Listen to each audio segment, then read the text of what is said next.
Beautiful, all-inclusive place for your loved one? Happy holidays from Pine Valley Assisted Living. Secure a room between now and January 31st and take advantage of our move-in special. Enjoy affordable rates with absolutely no hidden fees. Experience the beautiful life at Pine Valley. Visit rspseniorliving.com today. The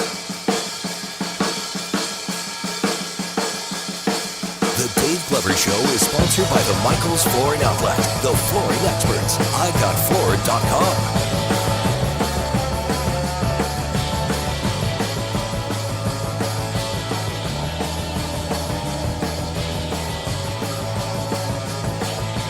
Been a long time since I rock and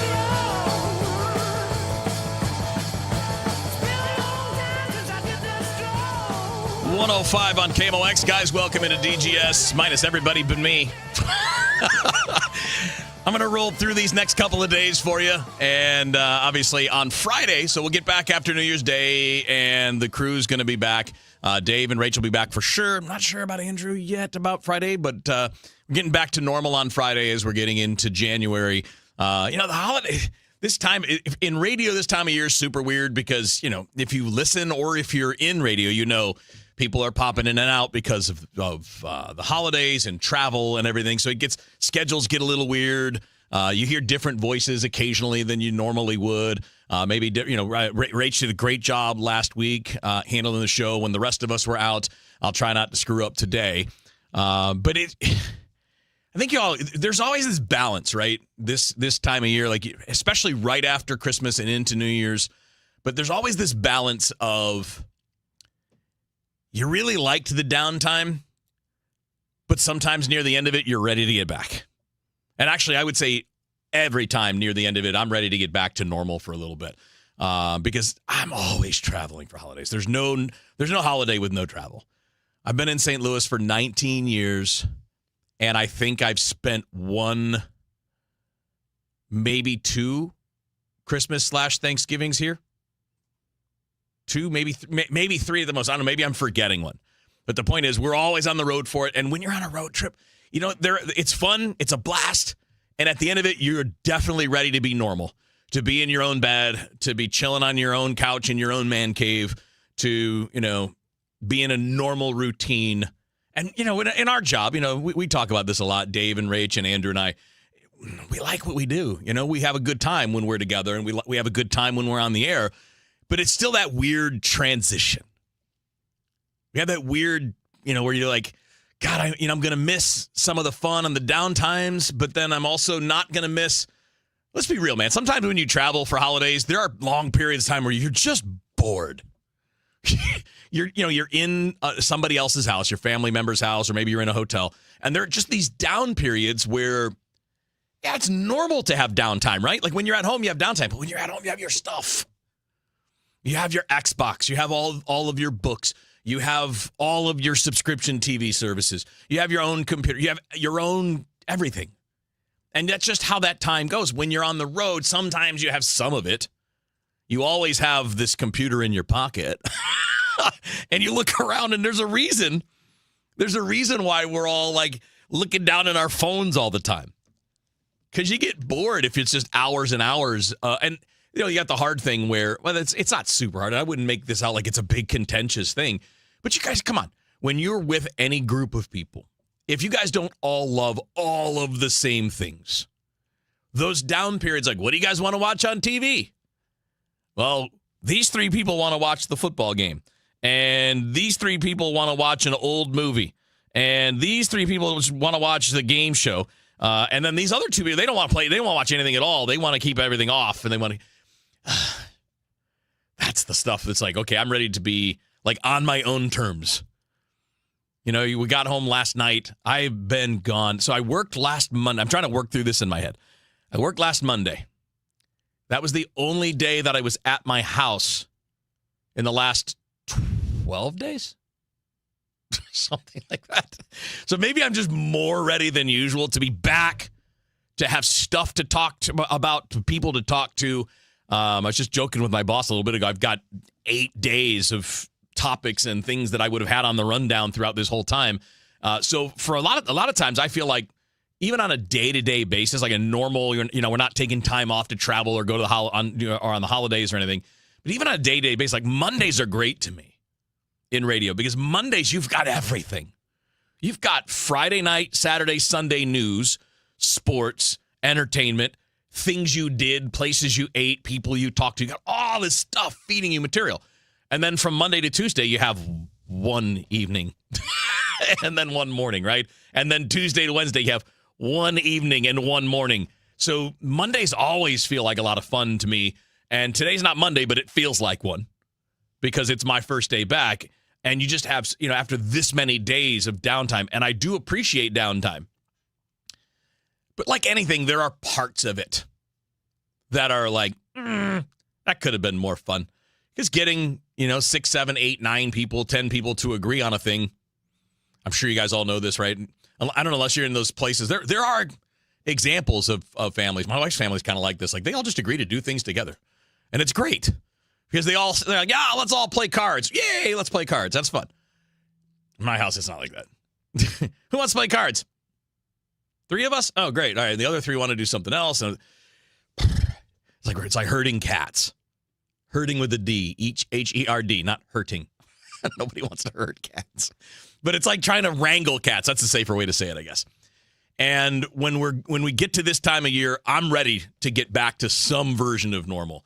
And that'll be for sure like next week. Next week is the first full week of January, business as usual. I know a lot of people will look at that as a daunting thing. I don't. But I get why it can be, because you look forward to the end of the year so much, right? We cram so much into the end of the year.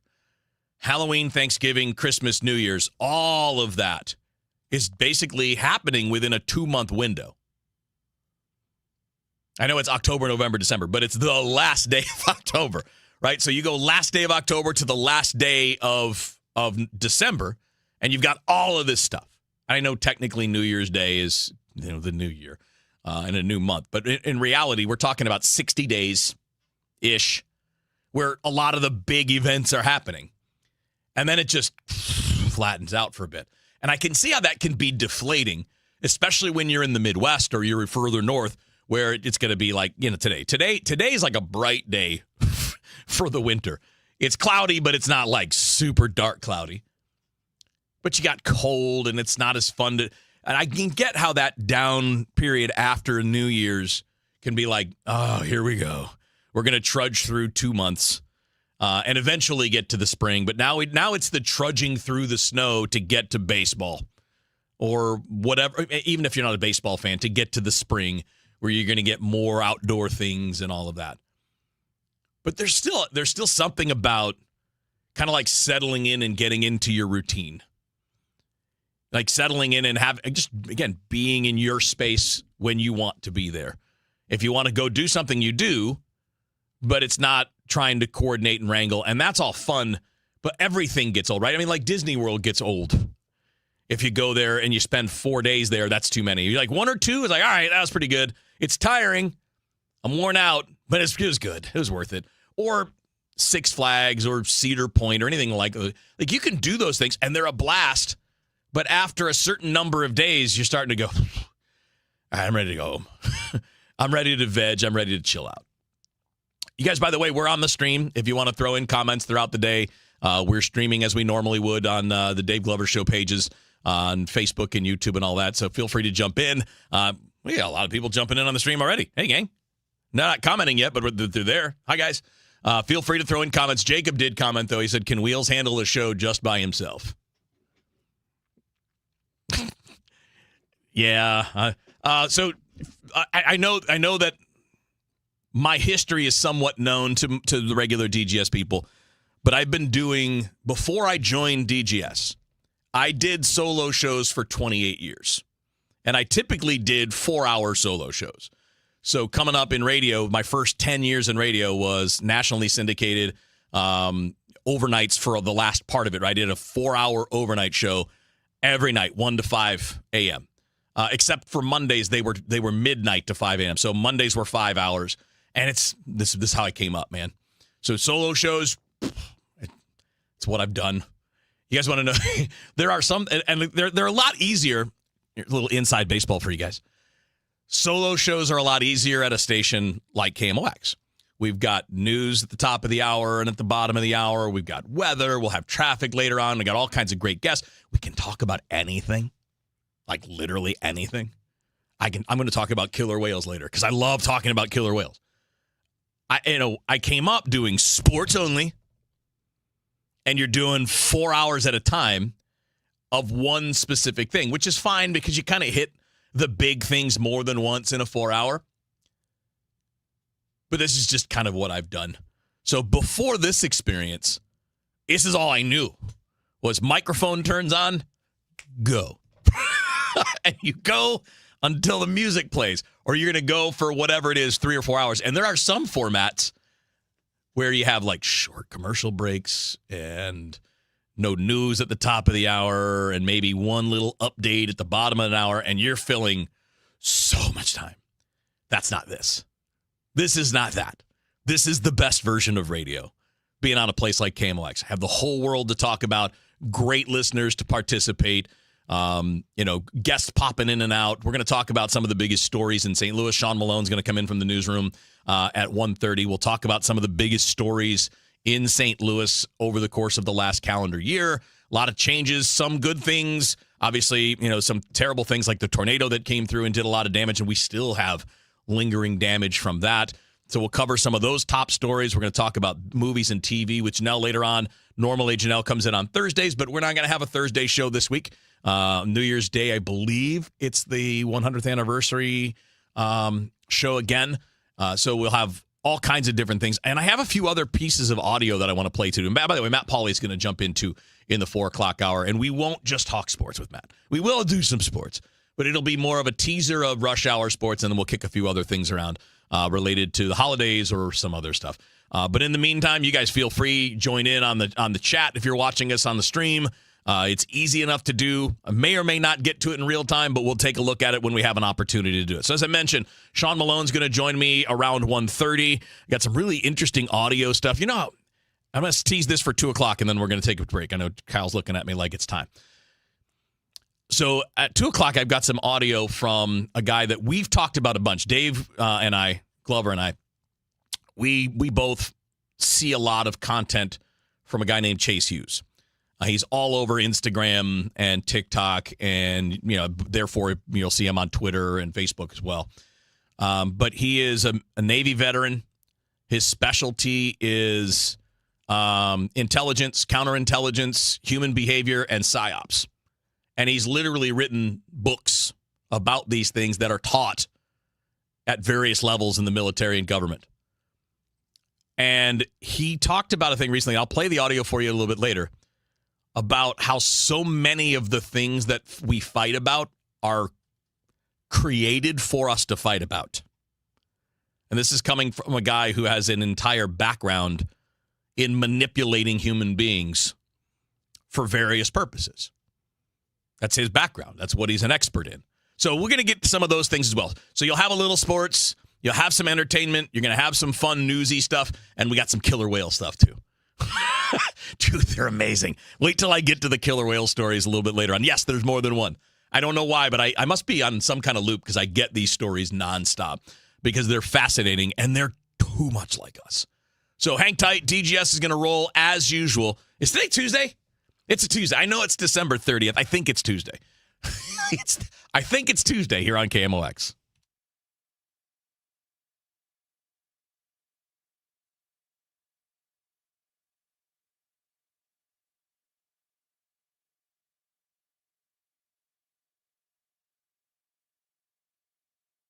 Overhead Door Company of St. Louis, the genuine, the original, present 100 years of KMOX. A plane has crashed into one of the 2 World Trade Center towers. There, when the world stood still. Flames are flying out of the building. It's 8:04 on KMOX, and another plane has apparently hit the World Trade Center in New York. I heard a noise like a sonic boom almost, and then a blast.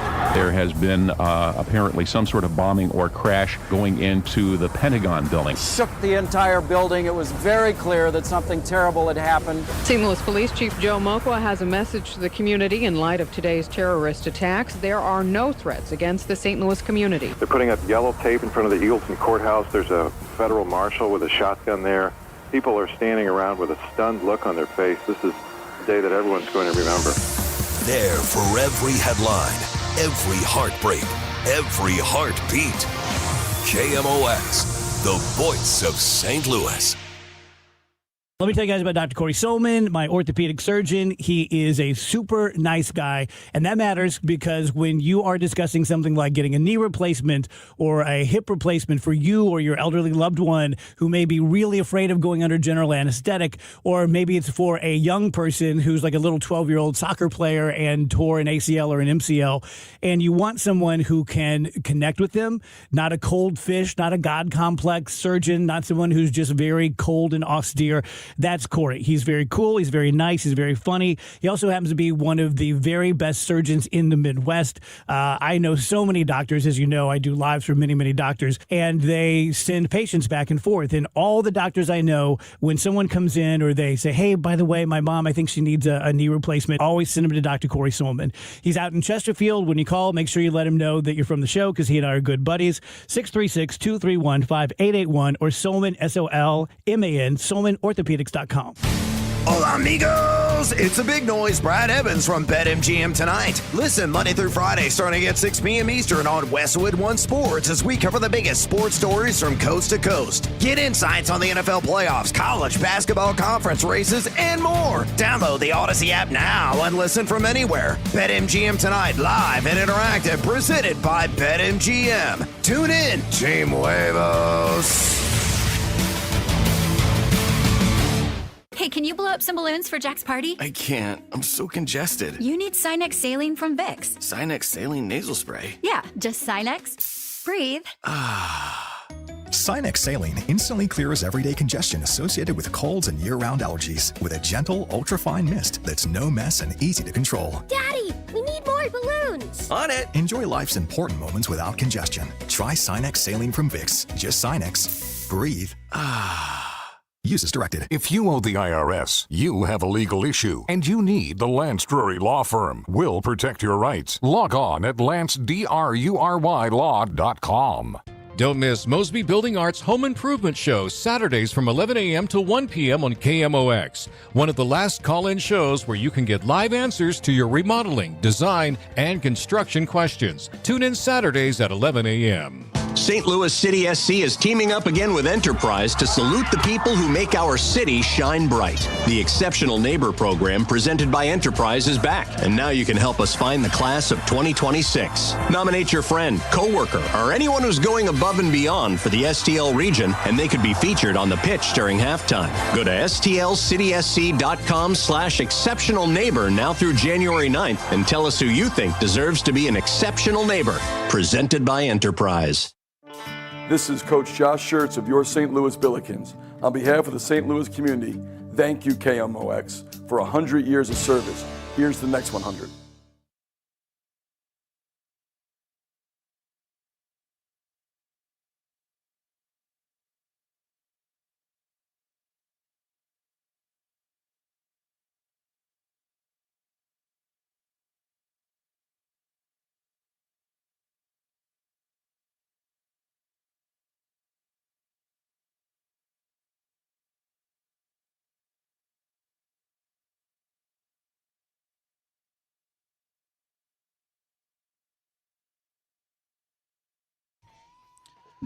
All right, back in on DGS here on a Tuesday. I'm going to go with that. I'm just going to roll with Tuesday, and if it ends up being wrong later. The days are just jacked up, man. Everybody's experienced that. You're out of town for a long period of time. No matter what it is, holidays, just regular vacation. And it all just kind of bleeds together, and then you get back, like, okay, back on schedule. So now it's Tuesday. I know it's the 30th because I know tomorrow is New Year's Eve. That's how my mile marker is going to work. I know today is the 30th. And I'll be back here tomorrow, by the way, too. But it'll be a bit of a short show tomorrow. We got Billikens basketball in the middle of the afternoon tomorrow. I believe they have a 3:00 tip-off. We're done at 2:45. And then whatever is left at the end of that, Matt, Pauly, and I will have Rush Hour Sports. So it depends on kind of how long the Billikens game goes. But then the back end of that will be Rush Hour Sports up until 6 o'clock. So today's totally normal. As I mentioned, Sean Malone in a few minutes from the KMOX newsroom will talk about some of the biggest stories that we've covered in the last calendar year here on KMOX, related to the city and the region, not just specifically downtown, but to the city and the region. And then we have Matt Pauley in the 4 o'clock hour, little sports and little non-sports there. Janelle's going to join us in the 3 o'clock hour talking about movies. We can maybe do a little wrap-up, like year in review, but also just stuff that she's seeing now. Kind of a normal hit. We normally do our hits with Janelle on Thursdays, and I decided to ask if she could come out today because, well, we don't have Thursday, and we have a really short show tomorrow. So today seemed like the day to do it, to get it in before the end of the year and have some fun talking about entertainment-related things. Yeah, Jerry just pointed us out on the stream. It's the last Taco Tuesday of the year. Does that mean it's mandatory? Jerry, does that mean we have to do that? I mean, I'll take that order. If you want to give me an order and say today is the last Taco Tuesday, you must. Oh, I fulfilled it already. I had taquitos for lunch. Do they count? Do rolled up tacos count? I would say yes. Yeah, I mean, so. It's got taquito. It's all the taco stuff. It's just rolled up instead of in a half shell. Those are good, by the way. Dude, they're great. They're so good. So yeah. So Jerry, I don't know if Jerry's saying it's yes that it's an order or yes that the taquitos count, but either way, I'll take both. The last Taco Tuesday of 2025. Don't let it go to waste. I unintentionally did that.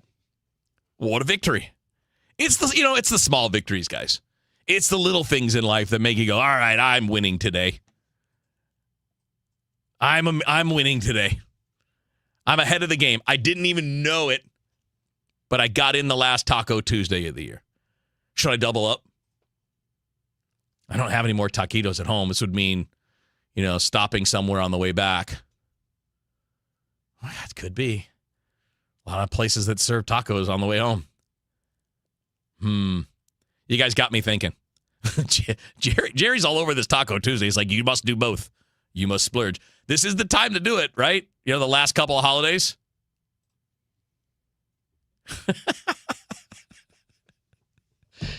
All right, I feel better. I've accomplished something here at the end of 2025, not even knowing that I was accomplishing it when I was eating the taquitos in the sports office. And I was just hanging in the sports office today because it's me.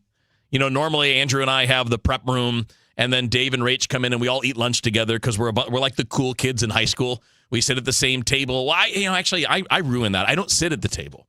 There's a little table in the middle of that room, and there are 3 chairs around it, not 4, and it's very small. And I felt like from the beginning, if I jumped into that little group, like I'm literally 3 feet away. I just stay at my desk because it's only 3 feet away because there's not enough room. You could see it with the 3 of them. I bring in sandwiches sometimes. When I'm coming from an appointment and I stop by a grocery store on the way in, I like to get those little Hawaiian roll sandwiches and bring a whole pile of them for the group. And you put that down on the table, and then 3 people in place. There's no room for anything else. So I sit 3 feet away. Am I busting up the protocol? I guess. I don't know. I wonder if the 3 hold a grudge against me. I don't think so. We'll have to clear that up on Friday. See if I'm in grudge land. But anyway, we eat lunch together like high school kids. And shoot the bull, goof off, whatever. And then when Dave and Rach leave, I bother Andrew. He doesn't bother me too much. He's actually working when he's in there. I've done a lot of my work by the time I get here, so I want to talk about video games and movies and did you see this and sports stuff. And a lot of the time, Andrew's just in there trying to work, and I'm talking to Amy when she comes back, or Ranj, or I see Yaki, or our boss comes by. I'm a great distractor. Like if you had to list like skills, distractor would be like the top of my skill list. I'm really good at trying to keep people from doing the thing they're trying to do. I used to do that in the press box at Busch Stadium. I don't do that now because my job's different now. But when I was doing when I had the Matt Pauley job, I was there every day, and I'd be like sitting next to Gould. My seat was all the way in the corner because they knew, keep him away from everybody. But then I just wander and I find an open chair, and I would sit next to Bernie and Derek and Joe Strauss and those guys. And not intentionally, but I want to be clear, it was not my intention. But it was what happened. I would just sit there and talk to them while they were trying to work. And after a while, I would be like, they're not answering me anymore. I think I should probably leave. Usually at the later in the game. because that's when the deadlines are coming and, those guys are writing stories that need to get hit. Anyway, I am known as the Great Distractor. Stick around. Sean Malone's going to join us in a few minutes. We're going to talk about the top stories that he and the KMOX newsroom have covered here in the last calendar year, and who knows what else. I hear Sean kind of likes college football, so I might throw a little bit of that in there after the business, though, right? You take care of business, you eat your meal, then you get to the dessert. Sean Malone will pop in here in a little bit here on KMOX.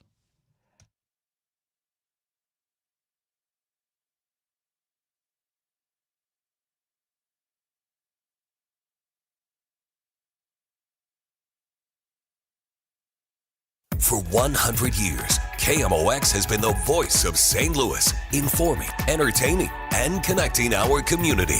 Now, relive a century of service at KMOX100.com, a website that allows you to explore classic KMOX audio, rare photos and video, and the legendary voices that shaped St. Louis.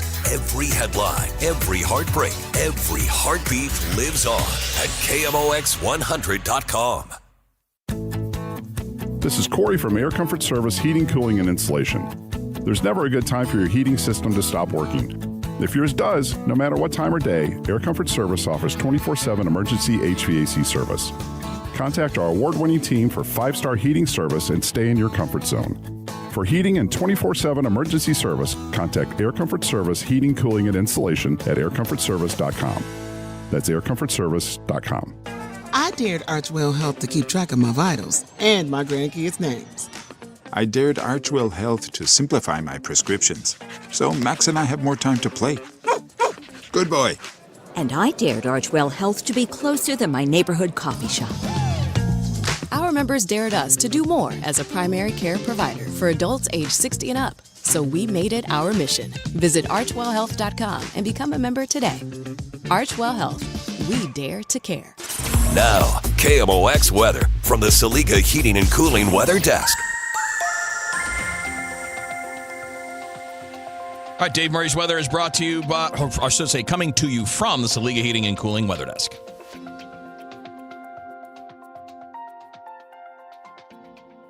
Listen up, Missouri. If you haven't heard by now, FanDuel Sportsbook is rolling in the Show Me State, and they are kicking things off with an offer that is really tough to beat. Right now, new customers can bet $5 and get $300 in bonus bets, win or lose. So whether you're betting football or basketball or hockey or whatever it is, you can do it all on an app that is safe, secure, and super easy to use. Download the FanDuel app today or head to FanDuel.com/Missouri and join the excitement because it has been a lot of fun since it's been live and rolling in the state of Missouri. It is time to play your game with FanDuel. 21 and over and present in Missouri. Gambling problem? Call 1-800-GAMBLER. First online real money wager only. $5 first deposit required. Bonus issued as non-withdrawable bonus bets that expire 7 days after receipt. Restrictions apply. See terms at sportsbook.fanduel.com. Do you have 3 ex-wives and your current trophy wife wants a life insurance policy 3 times the size of the policies you had to purchase for your previous mistakes?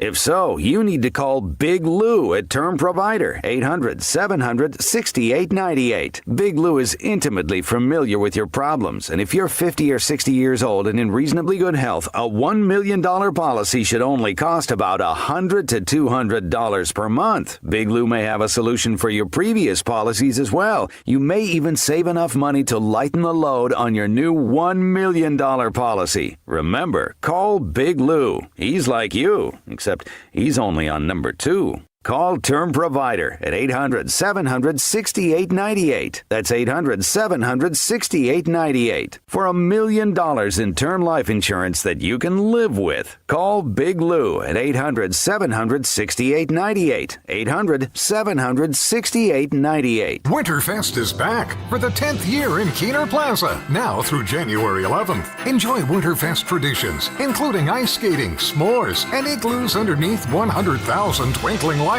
in the shadow of the Gateway Arch. Grab a bite or drink from downtown favorites and enjoy a family-friendly New Year's Eve fireworks spectacular. Winterfest, hosted by Gateway Arch Park Foundation, presented by Bank of America and Worldwide Technology. For more info, KMOX.com/events. Wednesday afternoon, It's men's Billikens basketball as they face St. Joseph's. Pre-game 2:45, tip at 3 on your home for Billikens basketball. 104.1 FM KMOX.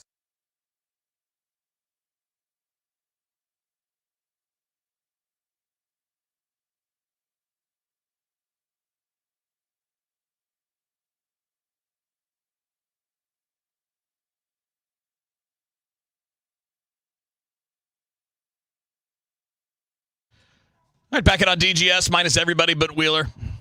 And I did it again. It's a second time today. No, yeah, first time today that I did the third person thing when speaking about myself. I do that sometimes. Sean Malone is in from the KMOX newsroom to hang out with us for a few minutes. Well, you didn't call it the Kevin Wheeler Show featuring Kevin Wheeler. Well, it used to be. For a long time, it was that. That was like most of my life until I joined. Well, when I was here, the first time, it was Sports Open Line. When I came back.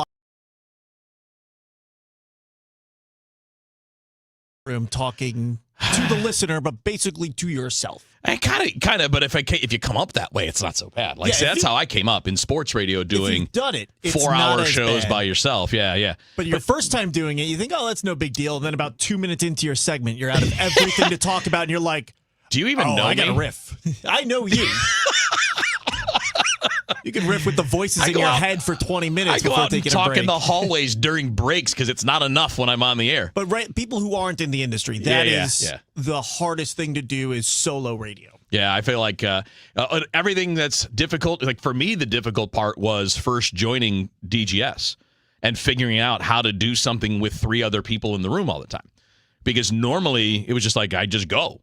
Yeah. And it's whether it was Sports Open Line or various versions of the Kevin Wheeler Show over the course of the last 30 years. By the way, I am now, this past, whatever it was, I don't know, somewhere mid-December was my 30th year in radio. Wow. Congratulations. Started as an intern in December of 1995 at a sports radio network. That's it. What did they have you do for the internship? So I edited audio. So I cut highlights. Yep. I answered the phones. And eventually I graduated to running the board and doing things like that. All right. So yeah, that's how it all, that's the beginning. You always you come in on the ground floor typically. What day shift were you interning for? It was nights. The internship was because I worked a day job. Mm-hmm. Was come in for a few hours, a few nights a week and edit tape and work on that. Sometimes it was weekends. Our big show was Sunday during the football season. We did a full NFL day. So we had 2 hosts, Bob Berger and Bruce Murray. Both are still in the business. And they would just have reporters, we call them stringers in sports, at every NFL game. Mm-hmm. And we would just go from one report to the next report to the next report to the next. Red Zone. It was Red Zone before Red Zone. And this was before satellite TV. So before you could have had the NFL ticket. This was before ESPN radio existed. So there were only a couple places doing this. So it was a really big deal. And that show was like our flagship show. And it was called Around the NFL. And then Saturdays were the same thing for college football. And that was it. So on Sundays, you're just in there furiously editing tape. Mm-hmm. You'll be assigned to 2 different games, and you've got reel-to-reels going. And then when you see a highlight, you pause it, and then you take that reel off, and you put another one on, and you get it going, and then you take that one over, and you cut the... It's a pain. My first physically cut it, by the way. People think of editing now; it's all digital. No, this was like you have a razor blade, slice tape. You have a razor blade and a little bit of tape, and you just take what you want and you piece it together. Yeah. So obviously, in the age of digital, though, but I had a very similar experience with my first real radio experience. I did like the college radio thing. Yeah. I interned, but it was for a morning sports talk show. Oh, all right, there you go. So it was unpaid, and I had to be there at 4:30 in the morning. You got the raw deal. Yes, and it's funny when I did the interview. I got offered the job, but they told me there was a catch with it. Because when I did the interview, I was under the assumption it was going to be an afternoon sports talk show. Because the guy older than me did the same internship the year before. Right. So they're like, look, we like you. We want to offer you the job. Here's the thing. Corporate just told us yesterday they're moving us to morning drive. Oh. And so that was like, this is Hartford, Connecticut. So this was the only sports show they had. There wasn't another afternoon sports show I could go intern for instead. This was the show for that station. So I was like... All right, I guess I had the not worst that things were bad, but most boring summer for a college kid. I got you because you can't stay out. No, and I would go work. You worked before. I worked afterwards. So I'd be done at 9:15, finish cutting the promo for the next day. then drive from Hartford to New Haven, Connecticut, where I was living, work for my school's admissions office until 4:30 in the evening, go home, have dinner, cry, go to bed, wake up at 2:45 the next morning to do it again. Yep, but that's what you do when you first get in this business. Yes. You always got some weird, crappy stuff to do. My boss for that internship, who's been a mentor for me, Dave Zaslowski is his name. He works out of Chicago now. I think he's retired, but anyway, he tells me all the time whenever I'm griping to him about the industry, he's like, look, we're in the toy business. Yeah. You get to do a lot of cool stuff and a lot of fun things, but sometimes you got to work weekends, holidays, early mornings, late nights, how it goes. Yeah. Other people have to do really hard physical labor. And we respect that that's way more difficult than getting up early in the morning. And we get to do this, talk back and forth. We do.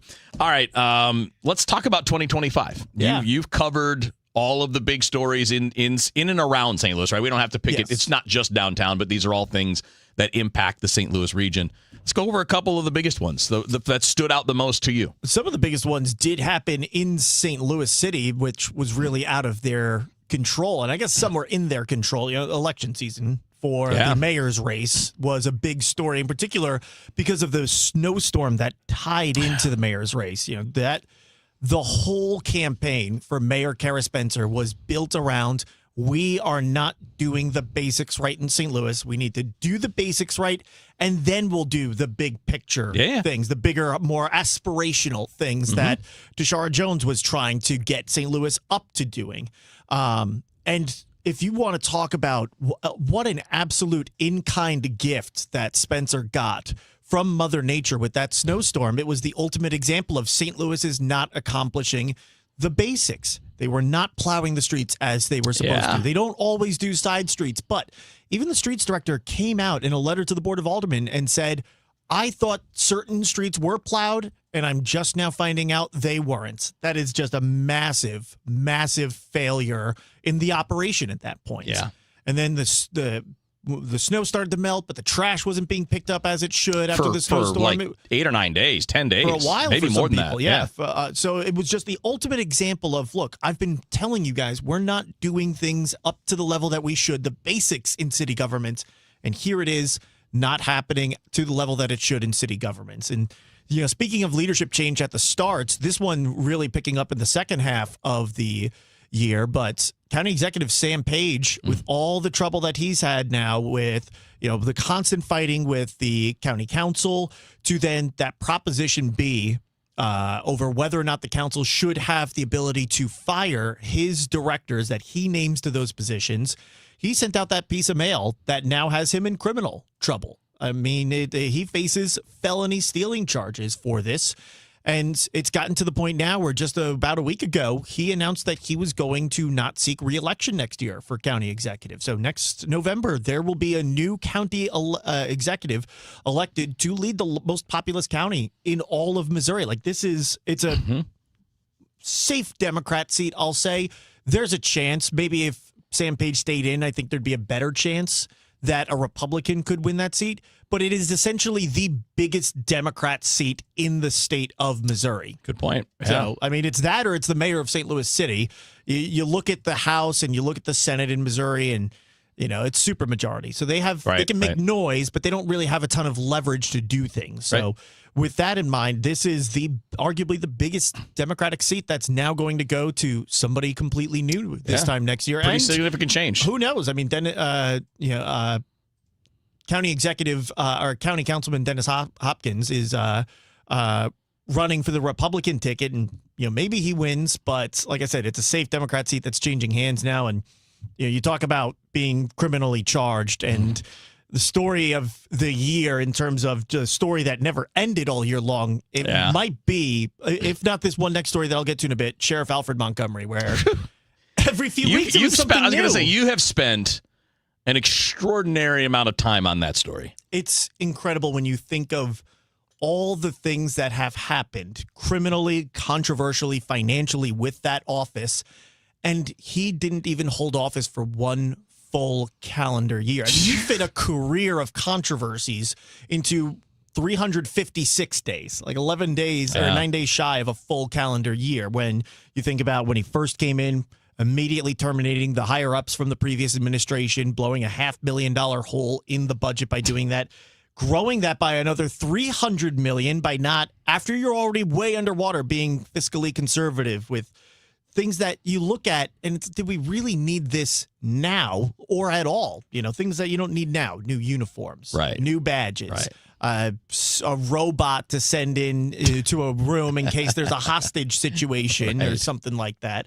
But then you also have other ones where it's like, was this even necessary at all? A new take-home vehicle for the sheriff. I talked to Sheriff Vernon Betts about that. The previous one had like 60-something thousand miles on it. That's plenty new. That's plenty new enough for most people. That baby's got another 150, 160 on it. There's a lot you got of 200 miles miles you to can go. get out of these cars. So things like that with the financials, and then having the deputy commissioner of the jail detained, and then retaliating after you get federally indicted on a misdemeanor charge for that, allegedly retaliating against witnesses that with allegedly getting a burner phone to do so. And according to the feds, they have witnesses who say he referred to it as a burner phone. Oh. So it's that. The name so by you're saying which this you story is give the not phone, over. No, it's not. This story will continue into 2026 whenever he has his criminal trial for all of this. So he's out of office, so it's done there. But, I mean, there's the election for the new sheriff as well. Vernon Betts has said he wants to run again.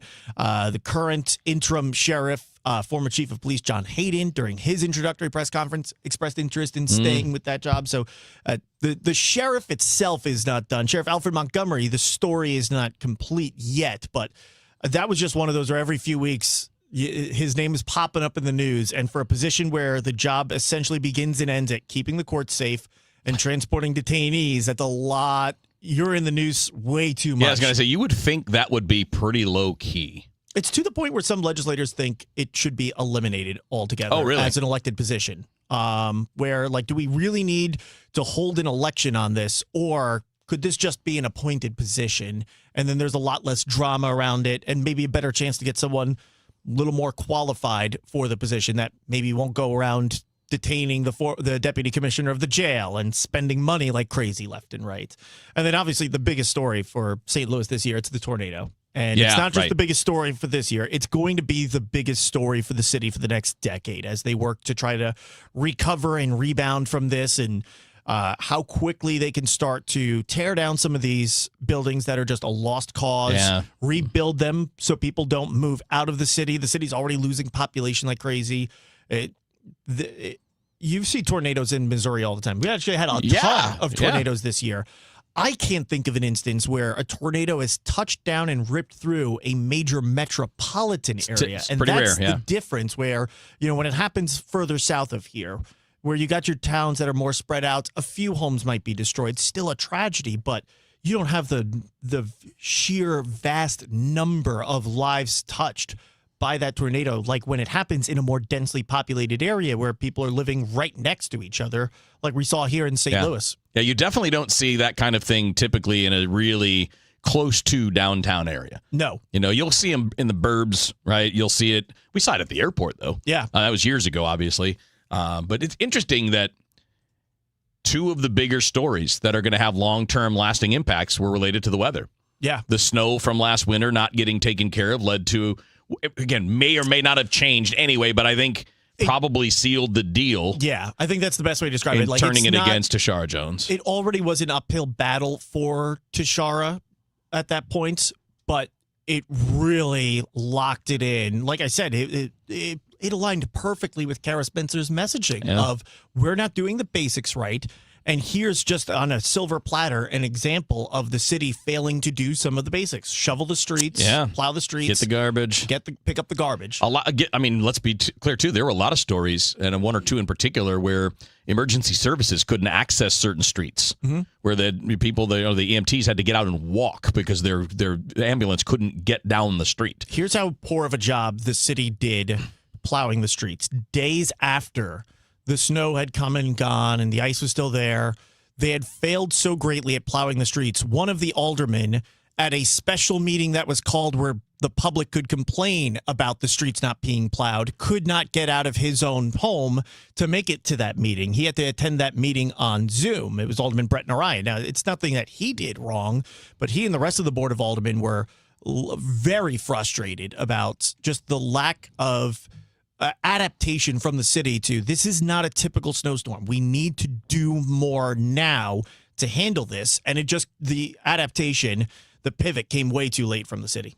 All right, so if I asked you if you had a couple minutes on the other side of a break to talk about your favorite thing, would you do it? Yeah, sure. Because I know you're huge. Sean and I spend a lot of time off the air talking college football. Mm-hmm. So we'll do a little bit of that coming up in a second. Sean Malone joining us from the KMOX newsroom, kind of wrapping up the big stories. Not all of them, certainly, but certainly a handful of the biggest stories to impact all of us here in St. Louis. And we'll pick it back up on the other side here on DGS.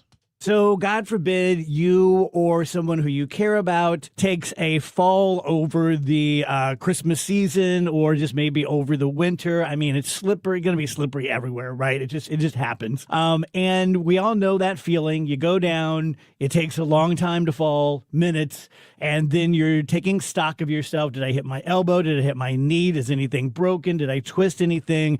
If you don't feel like you have a full, clean bill of health after a fall or a sports injury or a working out injury, something like that, go see my friend Matt Bays at Bays Sports Medicine. He is a sports doctor.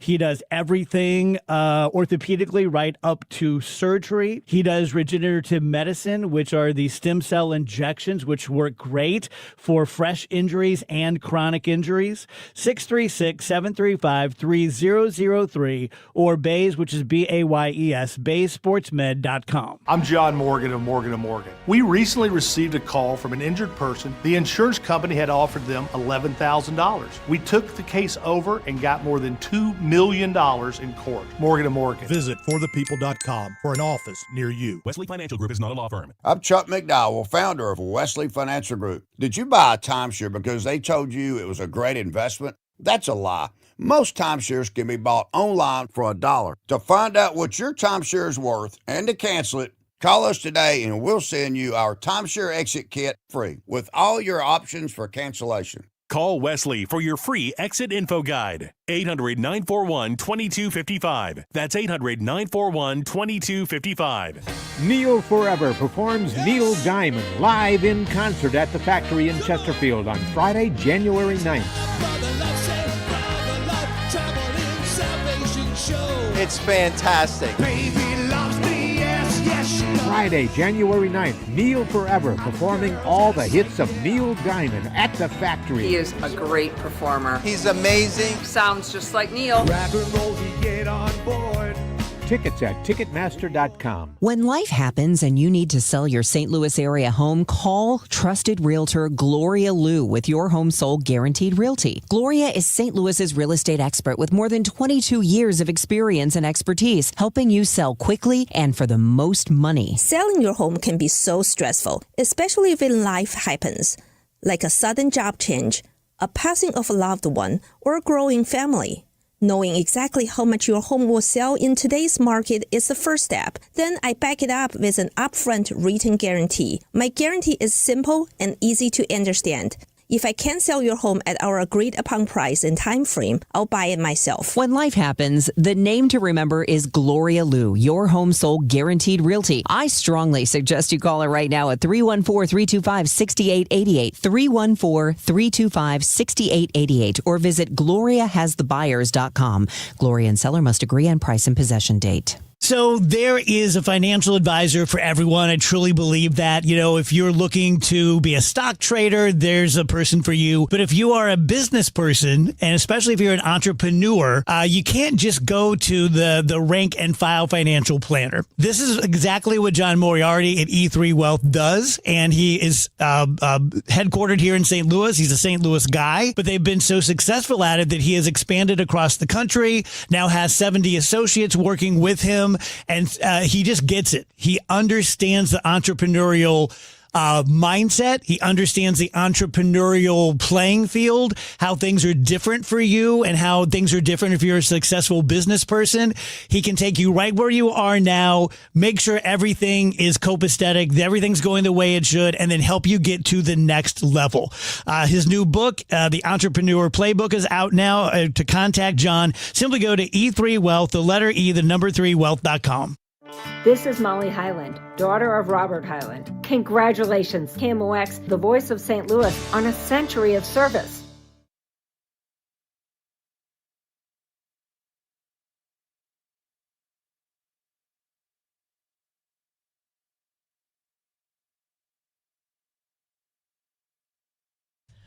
All right, just a few minutes here, and we had Sean Malone in from the KMOX newsroom doing the important heavy lifting stuff. You guys do a great job in the newsroom covering these big stories, and we just talked about a few of the most impactful stories in 2025. But more often than not, when Sean and I are shooting the bull in the hallway, it's about college football. Because I don't want to talk about my New York Giants. That's why. Right. Oh, I can get that. And we don't have a lot of time, but in the next couple of minutes, we got the college football playoff second round, the quarterfinals this weekend. Anything stand out to you? Any of the games are the most interesting to you? Do you have a one where you see an upset? Do you think it's clear who wins this weekend? I want to see how Alabama plays in their game because I don't think Alabama looked that great in their last game against Oklahoma. It's not like. I felt like Oklahoma lost that game more so than Alabama won it. And I'm a Notre Dame fan, and that's where this comes from. You're a Miami fan, so we'd been talking for weeks when the rankings came out of who should be higher. Right. And we both seem to agree that it shouldn't be Alabama ahead of either. No. Yeah. And that's where, like, what I felt, my gripe as a Notre Dame fan was, why did Alabama get the special treatment of not falling down one spot if BYU was going to fall a spot to allow you guys to jump Notre Dame? But that's besides the point with this. A lot of my friends were giving me a hard time about Alabama beating Oklahoma, and it's like Oklahoma did not play great after the first quarter ended. They got that early touchdown to go up big, and then they just kind of collapsed themselves. Yeah. And Ty Simpson didn't look too fantastic. Like, his receivers made a couple of catches to bail him out in that game. The Alabama receivers played great. I thought the rest of Alabama played okay. I'm curious to see how they perform this weekend, if it's just they get boat raced, or if they actually put up a good fight against Ohio State. Yeah, just bigger picture, and only got 30 seconds, but there are some pretty, what I would consider big numbers in terms of point spreads in 3 of the 4 games. I mean, so Indiana's a touchdown favorite against Alabama. Georgia's almost a touchdown against Ole Miss. Ohio State is a 9.5-point favorite against Miami, which I understand, by the way. I wouldn't push back against that. And the only one that's not is Oregon and Texas Tech. So I hope Vegas is wrong. And I mean, they're not really wrong. They're going on how they can balance out the bets. But you know what I mean? I want all these games to be close. That's how it's always been. Is there's kind of been like 3 elite teams, and that 4 seed more often than not got smoked. And that's kind of been the trend through college football of late. Going to be fascinating. All right, buddy. Back to work with you. Thank you, Sean. We appreciate you. Stick around. TGS continues to roll around. I guess we're still calling this Tuesday on KMOX.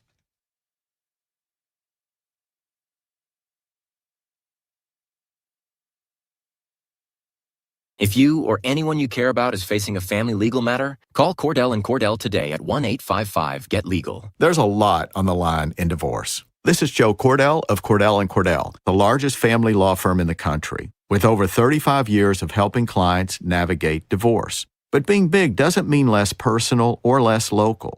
Our attorneys live and work in your community, and as neighbors, they understand the challenges your families face. Divorce touches all areas of your life: your home, savings, retirement, and of course, kids. So when you find yourself facing divorce, you need a partner you can count on. If you or anyone you care about is facing divorce, contact Cordell & Cordell today. With over 100,000 clients served, we understand the challenges you're facing on a personal level. Call Cordell & Cordell today at 1-855-GET-LEGAL. That's 1-855-GET-LEGAL. The choice of a lawyer is an important decision and should not be based solely upon advertisements. 600 Kelwood, St. Louis. I'm Piera Palazzolo, VP of Digital Marketing for the American Management Association, a company focused on the management training skills needed to enhance the careers of business professionals. We did our research when it came to the best companies for website development and chose AmericanEagle.com. And we couldn't be happier. AmericanEagle.com worked closely with us to understand the front and back end requirements needed to launch an e-commerce website that could handle the complexities of running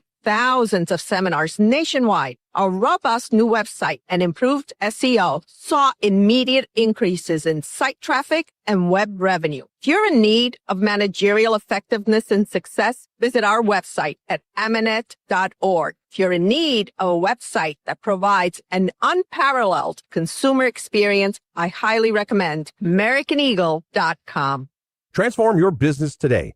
Dial 877-WebNow1 for a free digital consultation with AmericanEagle.com. Hey, Missouri, if you haven't heard by now, FanDuel Sportsbook is live here in the Show Me State, and they're kicking things off with an offer that is really tough to beat. So right now, new customers can bet $5 and then get $300 in bonus bets. Whether you win or lose that initial $5 bet, you get those $300 bonus bets either direction. And it doesn't matter what you're choosing. Whether it's football, basketball, hockey, you can bet it all on an app that is safe, secure, and super easy to use. I've been on it since the app launched years ago. I just couldn't play in Missouri until now. Now I get to, and you can do. So download FanDuel today or head to FanDuel.com/Missouri to join in on the excitement, because Missouri, it's time to play your game with FanDuel. Remember, 21 and older and present in Missouri. Gambling problem? Call 1-800-GAMBLER. First online real money wager only. $5 first deposit is required. Bonus issued as non-withdrawable bonus bet that expires 7 days after receipt. Restrictions apply. See terms at sportsbook.fanduel.com. Celebrating 100 years and wishing you the best of the holiday season. KMOX AM St. Louis. KMOX FM Hazelwood. The voice of St. Louis. At 2 o'clock, it's a gray sky. Right now, 34 degrees downtown at the Arch. President Trump says the U.S. struck a dock inside Venezuela that he says was used to load drugs onto boats. The intensification includes another strike on a vessel. The U.S. military said the strike was on a boat allegedly transporting drugs. 2 people were killed. White House reporter Aaron Navarro. The White House and U.S. agencies are not sharing many details. U.S. Special Operations said it did not support this operation with intelligence, and the CIA declined to comment. That we do know that President Trump authorized CIA operations in Venezuela earlier this year. Federal prosecutors say Brian Cole, accused of planting pipe bombs outside the Republican and Democratic National Committee headquarters in Washington, D.C., has confessed to the crime. Justice reporter Jake Rosen says the pipe bombs were not connected with the protests and the eventual riot that occurred later that day at the Capitol on January 6th, 2021. Investigators, according to our CBS News reporting and some court documents, have said that Cole did believe in some of the conspiracies surrounding the 2020 election, but was not directly targeting either political party, more so making a stance against both, according to his confession. For the second year in a row, the St. Louis City Police Department will focus on illegal celebratory gunfire. Spokesman for the department, Sergeant Sean Mazzola, says last New Year's Eve, only one person was cited for Blair's Law. However, he says since its implementation last summer, they have utilized it far more times. Since it's gone into effect, it's been 38 incidents that we've documented throughout 2024 and into 2025. Mazzola says they will also be cracking down on illegal fireworks, saying they will consider citing parents if children are found using them unaccompanied, like they did on the 4th of July. Sean Malone, KMOX News. This year's ball drop in Times Square looks a little different after it signals in the start of 2026. The ball will once again be raised. President of the Times Square Alliance, Tom Harris. 4 minutes after, the ball will go up again. There'll be a flag reveal on one Times Square. We'll play America the Beautiful, and the ball will be lit in honor of the 250th anniversary of our country. Powerful winds and bitter cold are roaring through parts of the nation, leaving tens of thousands without electricity. High winds creating dangerous conditions for people and power lines in Indiana as they swing in a gust. So that puts strain on them and they can fall down. In Detroit, heavy snow and ice caused a huge crash and shutdowns on part of I-75, though luckily no one was hurt. It's been over a decade since I've driven through stuff like this. Also in Detroit, warming centers are open amid a cold weather emergency. Do not wait, because these are dangerously cold temperatures. Allison Keyes, CBS News. This just in, environmental activist, journalist Ted Schlossberg, granddaughter of the late President John F. Kennedy, has died, according to the Kennedy family. From the KMOX Business Desk, sponsored by Krentz Financial Group, KFGadvisors.com. Beginning New Year's Day, 5 states will ban SNAP recipients from buying junk food with their benefits. Iowa, Nebraska, Utah, West Virginia, and Indiana will no longer accept SNAP for soda, candy, and other junk food. Mitch Rube is the Secretary of Indiana's Family and Social Services. It's called the Supplemental Nutritional Assistance Program. Sugary drinks and candy are not nutritional. Retail groups say there are no complete lists of the banned foods, so they predict confusion at the checkout counter and a lot of customer complaints. Michael Wallace, CBS News. The Dow from Stifel's down 68 points to 48,393. The winter feel is going to stay with us all week long and into the weekend. This afternoon, a mix of clouds and sunshine. We should top off at about 35 degrees. Tonight, partly to mostly cloudy, a dry cold front coming by. breezy from the northwest. It's not real windy, but it will be a little breezy tonight, 21 for the low. On Wednesday, partly sunny, 45 degrees. Wednesday night, New Year's Eve, partly cloudy, 27 for the low. For any activities, think right around the freezing point. Thursday, New Year's Day, partly sunny and a nippy 39. From the Saliga Heating and Cooling Weather Center, I'm meteorologist Dave Murray on 104.1 FM. KMOX. Gray sky, 34, feels like 23 downtown at the Arch. I'm Michael Calhoun, KMOX News.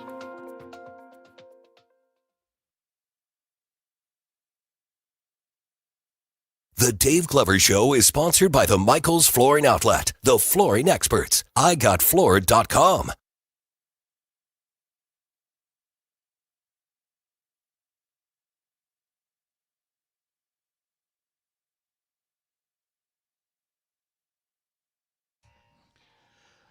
All right, it's Tuesday on KMOX, DGS, minus everybody but me. Just a little Kevin hanging out in the studio. Still kind of something I'm comfortable and used to, though. Comfortable with, I should say, and used to. Good to be with you guys. It'll be kind of normal-ish for these 3 hours, minus the fact that you're not going to see or hear Dave, see or hear Rachel, see or hear Andrew. If you're on the stream, thanks for jumping on. We appreciate you. If something during the show catches your attention, comments, opinions, questions, all of it, perfectly welcome. All good. Insults are fine, I guess. I can deal with that. Compliments are okay, too. But either way, feel free to participate, I guess, is the point. But we have normal-ish stuff. We're going to talk to Janelle next hour. She's our movie and TV person, so we're going to kind of go over a few things. Janelle just jumped in on the stream, by the way, a little bit ago and said, between Christmas and New Year's is officially Lord of the Rings binge week. That's a good idea. I try to watch those movies every year and a half because they're just so good. They're long, and if you're getting the extended cuts, which, of course, being the nerd that I am, I want, it's just every time it's good. I'm getting the movies I've seen the most in my life are certainly the Star Wars movies. I don't think there's any question about that because they go back to my childhood. And when you're a kid, and we had VCRs. We didn't have 500 movies. You had 8 movies at any given point, and some of them were, broken or whatever. But Star Wars, Empire Strikes Back, and Return of the Jedi, I can't even tell you how many times I've seen those. I couldn't even count. It's in the hundreds, for sure. Probably Rocky IV was another one, because we had that one on VCR, and you just pop it in there when you were bored. Because, we didn't have the kinds of options that you have now, which would mean you don't ever. I don't know that we'll get back to that point where you're watching a movie hundreds of times because there's just so much new shows everywhere, new movies everywhere, video games. I mean, you just name all the entertainment. We could just sit there and scroll TikTok for an hour and a half or 4 hours, but you have all these options where you're not going to do that. And I don't know that I don't long for the good old days of watching, but as Janelle pointed out, there are some. And those are definitely in that group that I watch probably once a year. I don't like to do it more. Like every once in a while I get the pull. Like, oh, it'd be fun to watch Lord of the Rings today. It'd really be fun. But like if you do it too much, I think you lose a little bit of that. Anyway, we'll talk about all of that stuff. Entertainment news, TV, what Janelle is seeing, all of that coming up in the 3 o'clock hour. Start off the 3 o'clock hour, so 1 hour from now. I want to start this hour with some audio. And I, Dave and I have referenced a guy named Chase Hughes a bunch of times on the show. And Chase Hughes, if you're on social media and you follow the kinds of things that Dave and I do, because we're kind of dorks about, watching podcasts or watching clips of podcasts at the very least of, people who cover the intelligence world, former CIA agents, people who were special operators, former Navy SEALs, people that are kind of giving us insight into the parts of the world we don't have. I find it cool. Dave does too, and that's why we bring this stuff up quite a bit. And I may bring some of this up again when we have the whole crew back. But Chase Hughes is an interesting guy. By the way, went to the Missouri Military Academy. I did not know that until today. But he was a 20-year veteran in the Navy. He studied and taught and wrote books about manipulating human beings. He specialized in psyops. He specialized in intelligence gathering, in human behavior. And he's got all kinds of really interesting clips out there of him explaining how you can get tells on people when they're lying, when they're uncomfortable, whatever, just by facial tics or hand movements or whatever. But he's also made some bigger points here recently that I think are pretty close to some of the things that we've talked about here on the show. And I know I repeat these things a lot, but I like to bring it to you from someone that's not me, because this particular person, Chase Hughes, is an expert in the field of what we're talking about, in manipulating groups of people for a purpose. Now, when you're in the military, that could be manipulating people in another country in a way that will benefit you, will benefit the United States. These things happen here too, though. They don't necessarily all, this is what I want to be clear about before I play this audio. None of this implies that the government is doing things, okay? It's just that there are people who have ways to influence people. And that can be wealthy people. That can be people who have microphones, podcasts, radio shows, TV shows, whatever. Can be government officials, but it's not necessarily limited to that. But he talks a lot now about how divided we are as a country. And this expert in psychological operations, this expert in manipulating populations of human beings to a specific end, thinks that it's all done on purpose. He doesn't think it's a conspiracy.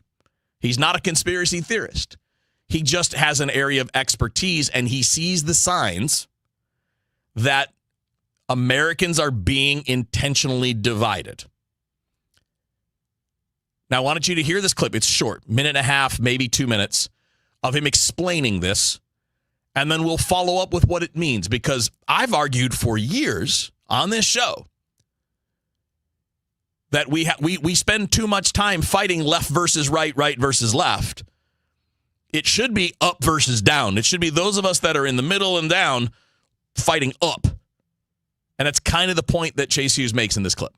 If you're on the left, you're being shown the stupidest dumbasses on the right that could possibly exist.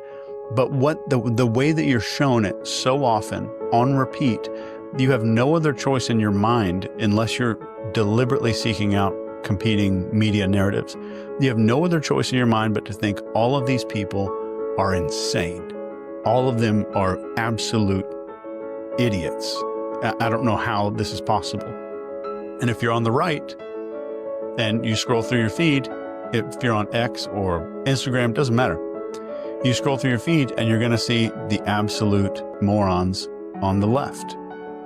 And they're going to show you the most crazy, psycho people possible over and over and over and over again until you say, this is the left.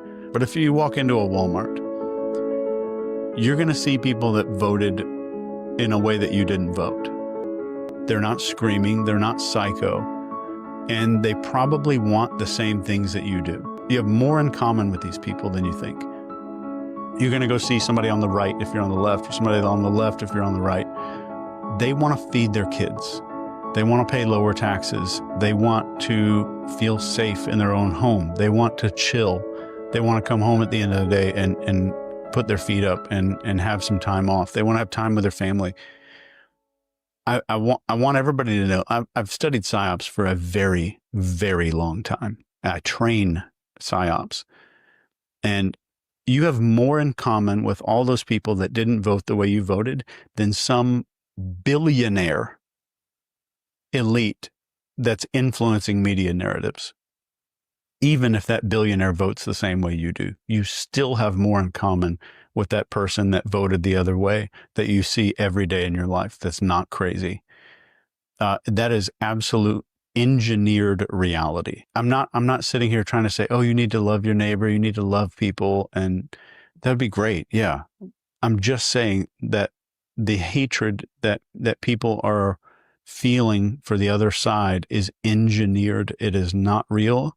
And it's very difficult for people to admit that I have been manipulated. It's really fascinating stuff from a person who is an expert in the field. And what I really like about what he's saying there, and the point being that if you're aware of this you can combat it. And that's kind of been, it's the nature of social media. So he's not talking about the government doing something or any specific billionaire or any specific group of people. Just the fact that all of this is happening around you for various purposes, by the way. Some people are doing it for one set of reasons and others are doing it for another set of reasons. Keep in mind that what he's talking about here is our collective immersion, essentially, in social media. How do most of us set up social media? You follow people that you like or that you know. And a lot of people, now I do not follow much in terms of politics on social media. Maybe it's why I've been lucky enough to stay out of the whole left versus right, you're idiots and all that stuff, because I don't really follow that. I'm not being fed those things. And it's not about smart, okay? When he talks about these things, he's talking about the reason these things work is because human beings on a psychological level are all very much the same. Because what he's talking about are things that target the subconscious, your survival instincts. And over time, to survive, humans gathered with other humans that were like them, lived in the same village, lived in the whatever it happens to be. It's broadened now. It's bigger now. There are more voices involved now. But if you hear those words that this man just said, you hear about this being deliberate, doesn't it seem obvious that it's deliberate? And the problem that we run into, and I run into this a lot, you open up Facebook. I try to open it up once a day to check and see if I get a notification that it's somebody's birthday that I shouldn't be forgetting. That's what I use Facebook for. And then I leave it up because people can then reach out to me, family members, whatever. If they don't have my cell number, I've gotten some high school friends in the past that have reached out that way, whatever. But I never go on there because as you scroll down the feed on Facebook, half of what you see is AI nonsense. There are all these, like, if you're a St. Louis Cardinals fan, there are accounts on there that are completely fake, that post fake stories every day. Fake stories every day. One of them, I saw one the other day. Brendan Donovan refuses to be traded by the Cardinals because he loves St. Louis. Click on the article for more. And you go into the comments, and there are like 800 comments. And some people are going, guys, this is fake. This is made up. It's AI. And there are other people arguing about it like it's real. Those things are being done intentionally to you. So what's the purpose of that manipulation? It's to get you to click the link. Because when you click the link, the ads they sell get more hits and they get more revenue. It doesn't matter if it's real or fake. The click is what matters. And when you click, you give them what they're wanting from you. And that's just one example. There are plenty of others. Half of the comments you'll see on Twitter, for example, on anything serious, anything political, half of them are bots. And they're not all based here. But that's done on purpose because a lot of foreign entities know, well, they can't directly attack us. They don't want to do anything crazy, start a financial war, start a real war. But what they can do is try to manipulate the population using social media. And when you give into it or when you buy it without second guessing it, without wondering, why is it that I only see things that really feed my own view of the world? Why am I not seeing anything else? Chase Hughes just described it there, and he's totally right. If you go on to the feed of someone who's very left or very right, everything they have about the other side that they see is going to be something wacky. And then you get this belief that everyone on the other side is crazy. They're all fascists or they're all commies or whatever. And the reality is so far from that. The extreme views are the rare views, but they get the most clicks. They get the most action. Now, who's manipulating you? You know, this is where you get difficult. If you try to answer that specifically, you're going into conspiratorial thinking. They're doing it. Who's they? Well, it's not. It doesn't have to be coordinated to be a thing. You're being manipulated with television commercials. You're being manipulated with political messaging. But it's all for different reasons, and a lot of it is for someone's own reason. I want to get elected. Here's how I can do that. I can make people feel a certain way about me. You're being manipulated by people outside the country who don't want us to get along, who understand the best way to bring us down a notch or two is to keep us fighting each other. There are wealthy people who like that dynamic also, because then we're not wondering, why are they taking advantage of a system that we can't take advantage of? Why are there separate rules for people in power versus the hundreds of millions of us that are not in power? Is it a conspiracy? I doubt it. It's probably just a whole lot of groups of people acting in their own interest. But that's why I like Chase Hughes, is he's not trying to pin it on someone. He's not trying to pin it on a group or a person, because when you do that, you're limiting the point. The reality is it's always happening. And the more aware of it you are, the less you fall for it. It doesn't mean someone is dumber or smarter. It's not about intelligence, because as he points out in some of his other conversations, these are things that hit your subconscious. They are survival instincts that are being targeted. And we all have those. And we do all have the ability to step further back and say, is what I'm seeing just what this algorithm knows I want to see? Or is what I'm seeing reality? And then learning how to double and triple check to make sure. Like when you see those fake stories on Facebook about some Cardinals player or whatever it is, just know that, you know, you have to be able to tell the difference. I can't tell you how many times I get sent those stories and like, look what I saw. Yeah, it's not real. Doesn't take long, but if you always have in your mind, I want to double check things, it helps. I thought that was a really interesting clip. I eventually I'm going to bring back more. Maybe, you know, I think we're going to try to get him on at some point. I think we reached out to see if he's going to be able to join us at some point, because it's a fascinating look at how in modern times it's just easier and faster and more effective to manipulate groups of people because of social media.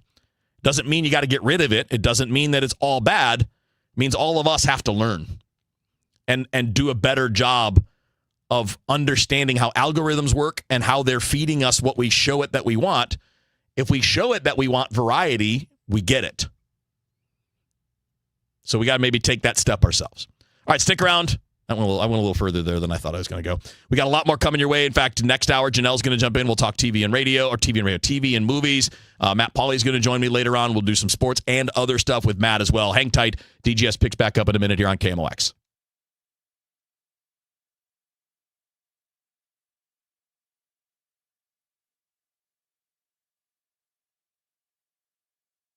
Overhead Door Company of St. Louis, the genuine, the original, present 100 years of KMOX. 1964.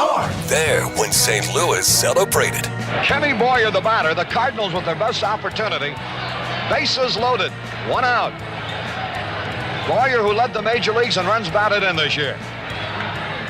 There's a drive way back. It might be. It could be. It is a home run. Kenny Boyer, long-time due in this World Series, just became the 9th player to hit a grand slammer. He hit a changeup. The day is one to remember in the city of St. Louis. The Cardinals are world champions. There for every headline, every heartbreak, every heartbeat. KMOX, the voice of St. Louis. Brought to you by Overhead Door Company of St. Louis, the genuine, the original. Hey, St. Louis City SC fans, mark your calendars now.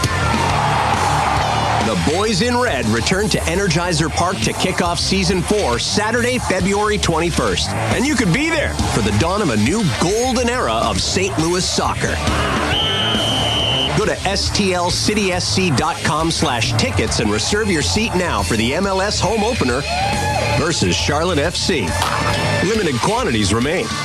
See you soon, St. Louis. Some folks treat retirement planning like cleaning out the garage. They'll get to it someday. Well, someday comes fast. I'm Gary Goldberg, and for 37 years, I've been helping people get their financial house in order so retirement doesn't feel like a garage sale. At Financial and Tax Strategies, I help you retire younger, richer, and with less anxiety. Give me a call, 800-966-1690, or visit us at checkwithgary.com. Let's make someday today. Investment advisory services offered through Centaurus Financial, Inc., an FFC registered investment advisor. What's up, world? It's Von Miller, Super Bowl MVP, chicken farmer, and now host of Free Range.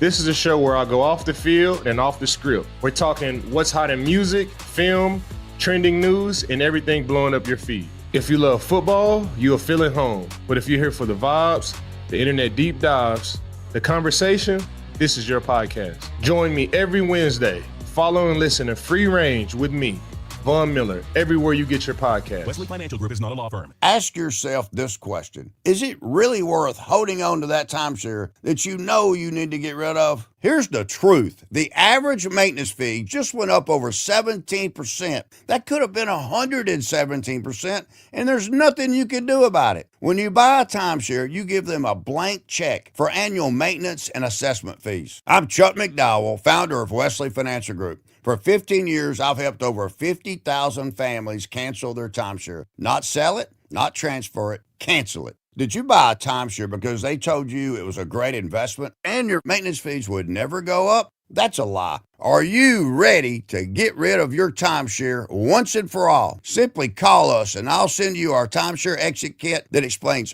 all your options for cancellation. Call Wesley now for your timeshare exit kit. 800-823-5544. That's 800-823-5544. 800-823-5544. If you owe the IRS, you have a legal issue, and you need the Lance Drury Law Firm. We'll protect your rights. Log on at LanceDruryLaw.com. Working full-time but still falling behind? Learn how real estate education can help you build income and get ahead on your terms. Text radio to 88007.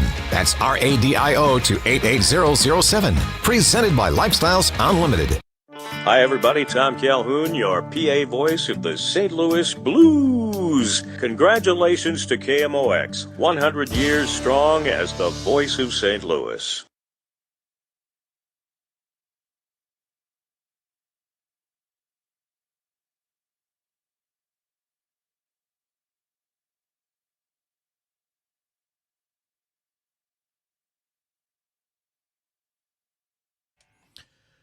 Hi, it's DGS here on a Tuesday. Settled on Tuesday. It's reality, right, Kyle? Okay. It's reality. It is Tuesday. It doesn't feel like it. It feels like maybe Sunday or Monday. I don't know. Every day has felt the same now. Feels like a Tuesday to me. I'm not going to lie. Yeah, that's true. You're probably here yesterday. Yes, I was. Yeah, a lot of it is about continuous days in the building, right, yep. Or at work. So tomorrow will probably feel more normal, and then we'll be off again, and then back again on Friday. So Friday will feel both like Monday and Friday. Yeah, and this time between Christmas and New Year's is weird every single year. Oh, it's the nether regions. It's like neither this nor that. Right. It's kind of in between, but it's still pretty chill, and we appreciate you guys joining us. We got heavy action on the stream today. By the way, I don't know if I can pronounce it correctly because it can be pronounced two different ways. But is it Casey Koch or Casey Koch, Koch, on the stream? Thanks for the comment, by the way. Talking about that last segment, referencing Chase Hughes, said, I love the smart common sense. Our politicians need to be like you. Big fan, Wheeler for president. Please don't wish that on me. I cannot ever possibly, not qualified. And unfortunately, there are too many people that don't realize that they're not qualified. But not qualified for anything at that level. Maybe not anything at all in that world. And B, it's such a trash game. Like so many people. You just don't want any part of it. This is one of the reasons why when we talk a lot about things that could make the country better, it would be making the system so that you don't have to compromise, that you don't have to sell out, that you don't, because if you don't do those things, you're not going to win. Because you're not going to have the money. The only way you can get smart people, normal people who don't want to be career politicians, but who may have a drive to help out for 4 years or 8 years in some capacity. Not necessarily everybody president, but this is not a knock on everybody. We have good people in politics. We just don't have enough. And the game is the problem, not the players. The game is the problem. I wouldn't call it rigged. It's not that. But it's heavily tilted towards money. I mean, does it speak any common sense to anybody that Congress nationally has always gotten terrible reviews on its performance? Yet the incumbents win like 95% of elections. How can people universally agree that they're not doing a good job, but then the people not doing the good job keep winning? It's because they have the money. They have the power, therefore they have the access to the money. They get to stay there, and they get to keep getting richer. If you can compromise to do that, I don't know. People that can compromise to get in and then would change it would get my admiration, but nobody seems to be trying to change any of it. Anyway, thank you guys. Stick around. We got a lot more coming your way. We got Janelle next hour talking movies and TV. Matt Pauley in the 4 o'clock hour. Got some more audio clips, so stick around. DGS rolls along here on a Tuesday on KMOX. For 100 years, you've welcomed KMOX into your cars, your kitchens, and your daily routines. You've trusted us through breaking news, championship celebrations, and the stories that shaped our city.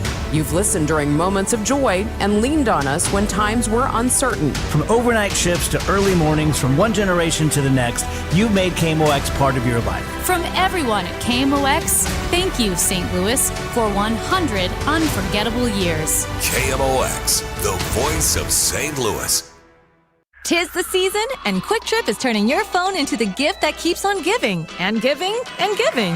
With QT's Holidays. From now till the end of the season, when you open the QT app, you'll automatically get one free gift per day. We're talking classic QT treats like coffee, pizza, or donuts, ready to make your taste buds sing carols of joy. Plus, exclusive deals from your favorite brands. With a new surprise waiting for you every day, your phone will be stuffed with more treats than your stocking. QT's Holidays. Open the QT app for your daily gift. Now, KMOX weather from the Saliga Heating and Cooling Weather Desk. All right, from the Saliga Heating and Cooling Weather Desk, let's take a look at things now. A little bit of, it says a little sunshine with clouds, and maybe somewhere it's like that. Oh, I can see a little in the distance. It's a cloudy day, high is 35, and boy, would you look at it.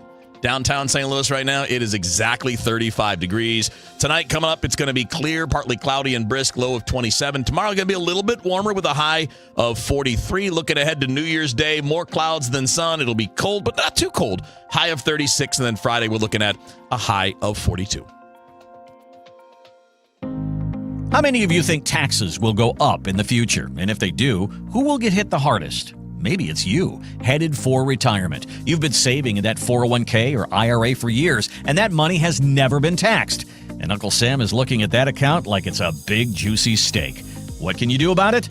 Join the All Financial Group for their Taxes in Retirement Seminar, Thursday, January 22nd or Tuesday the 27th. They believe a financial plan is not a retirement plan without a tax plan. Reserve your spot today by calling 636-230-8824. That's 636-230-8824. Or go to yourmoneymattersstl.com. Investment advisory products and services made available through Impact Partnership Wealth, LLC, IPW, a registered investment advisor. Neither the firm nor its agents nor representatives may offer tax or legal advice. Individuals should consult with their qualified professional for guidance before making any purchasing decisions. I'm John Morgan of Morgan & Morgan. A question I get all the time is, how did we become the largest injury firm in the world? We have over 1,000 lawyers in all 50 states and close to 6,000 coworkers. Our call center is on duty 24/7. You can reach us at any time at forthepeople.com. But the real reason is we won a lot. When you visit our website, go to our verdicts and settlements. There you will see what our clients were offered and what they were awarded at trial. All those verdicts help us resolve many cases fairly and early. You see, nothing beats reputation. The insurance industry knows who we are. We even have insurance adjusters call us for representation because they know too. We've made it easy.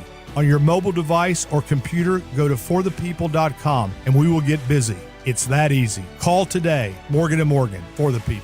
Injured? Dial pound law or visit forthepeople.com for an office near you. Tell you guys about Michael's Flooring Outlet. Super, super simple. If you need flooring, Mike understands. He said this to me once, and I thought it was really very smart and very vulnerable. It's probably the wrong word, a little bit too emotional. But he said, like, look, Dave, when people come in to buy flooring, they either already know that they're going to be buying furniture and lighting and painting the walls, or they're about to find out, because I've dealt with, couples forever, and, dad thinks it's just flooring, but mom says, oh, with this hardwood, we really need to paint the dining room. We really need to get a new sofa for XYZ. So he tries hard to keep his prices very low.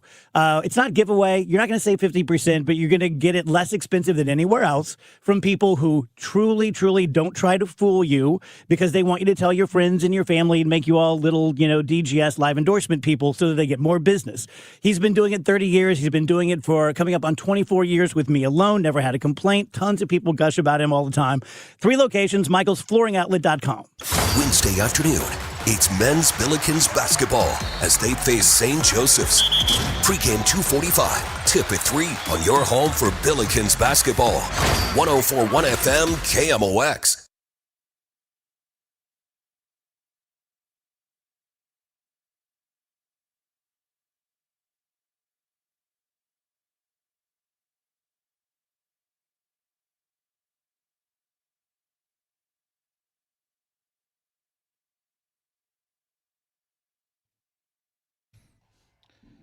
All right, 2:35 on DGS. Dave, Rach, and Andrew enjoying the rest of the holiday season. And Friday, January 2nd, we'll get back together. And then next week, back to normal. Appreciate you guys joining me, hanging out for these couple of hours. Janelle's going to join us after the 3 o'clock news.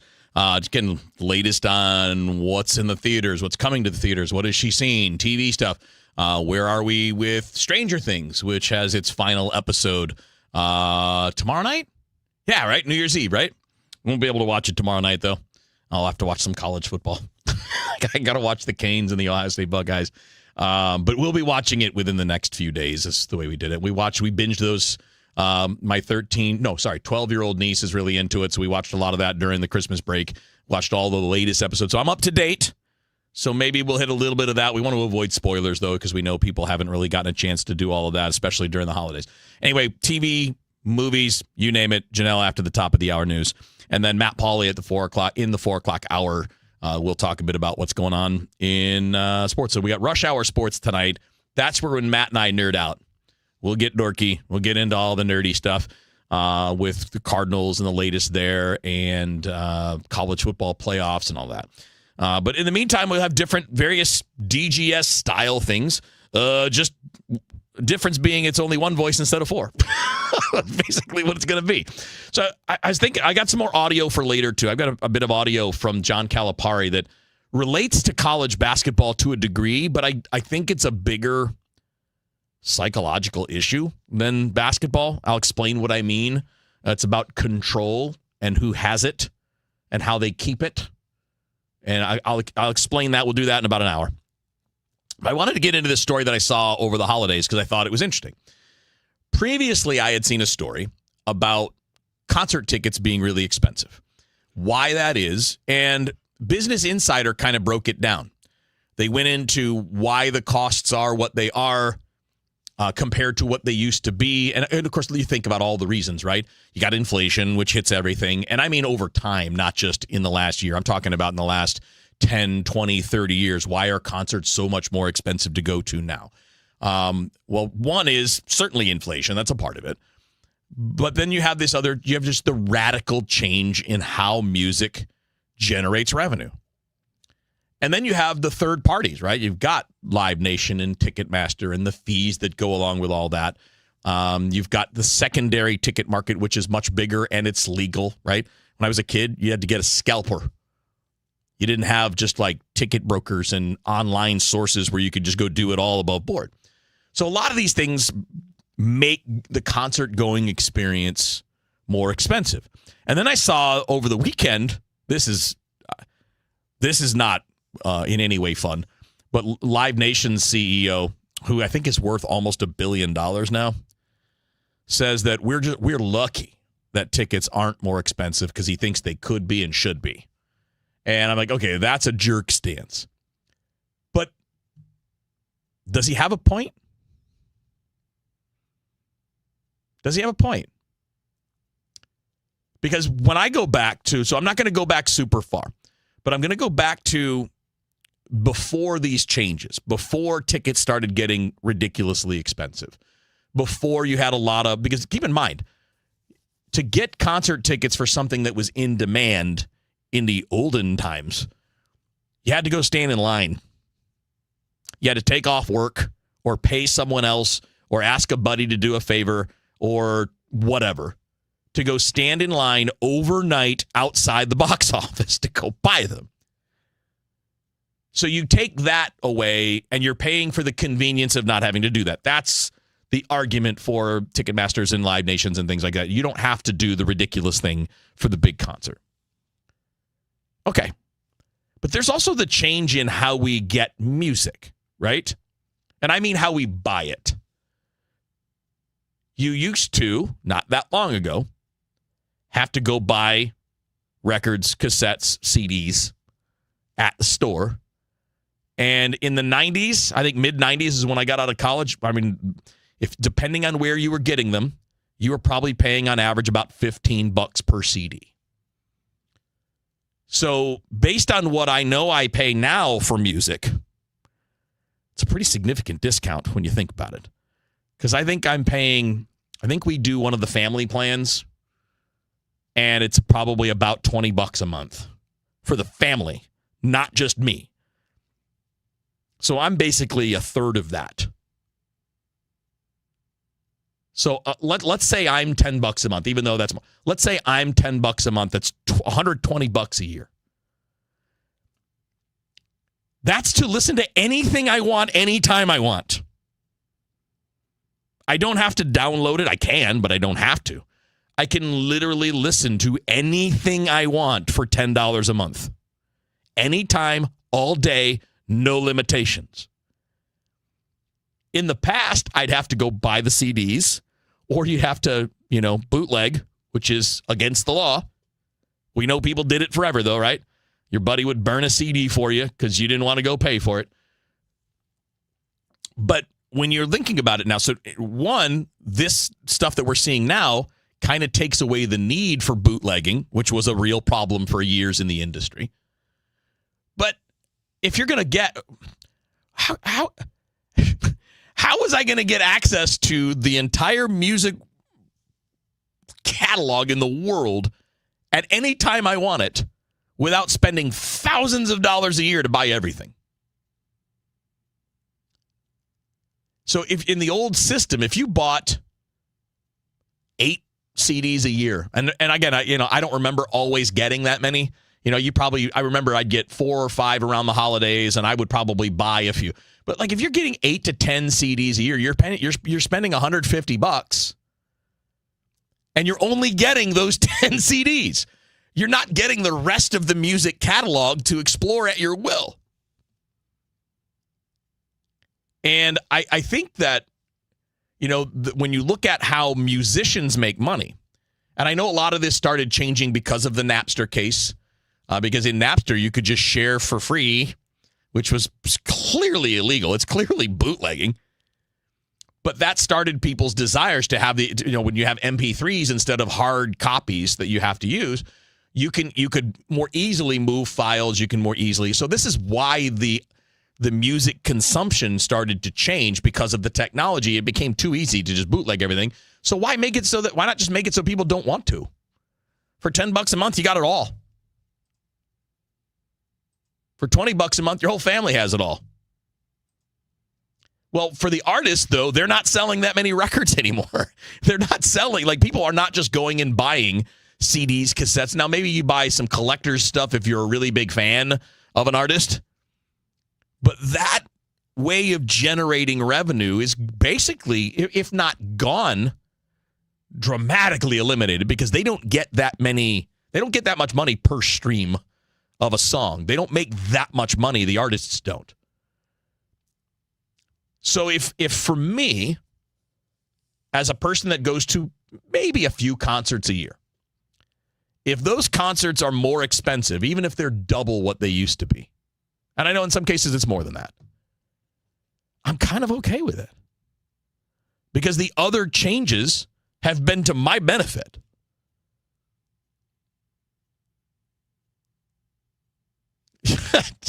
Got a message here on the stream. This is funny. Go to sleep. Send us the message and said, I've been in the music industry for 20 years, Wheels. People will spend $20 on a cheeseburger, but don't want to pay $15 for an album. You're not wrong. You're definitely not wrong. And I get it. I'm not saying that the way things are now is the best way or the way that it should be. But if you put it into any proper perspective, any form of live entertainment is expensive. Does anybody argue that it should be less expensive to see the hottest show on Broadway? Well, then why would we argue that for our favorite band or favorite artist? A lot of it is supply and demand, too. These artists are remember the Taylor Swift tour, and it's like, it's too expensive. Well, it's because the demand was incredibly high. When you live in the world that we live in, which is a capitalist society, supply and demand rules pricing. So if there's a lot of demand for something, the price is going to go up. When the Rolling Stones play a show, or like when I went to see Metallica, the reason they could charge what they did is because people are going to buy it. So you have supply and demand naturally fueling those. And I would say maybe the demand is a little higher in the sense that, live music is becoming more valuable. At least I think it is. But you're also not spending on these other things. So you're spending more on merch, you're spending more on going to shows, but you're spending way less to actually get music that you can own and or access anytime you want.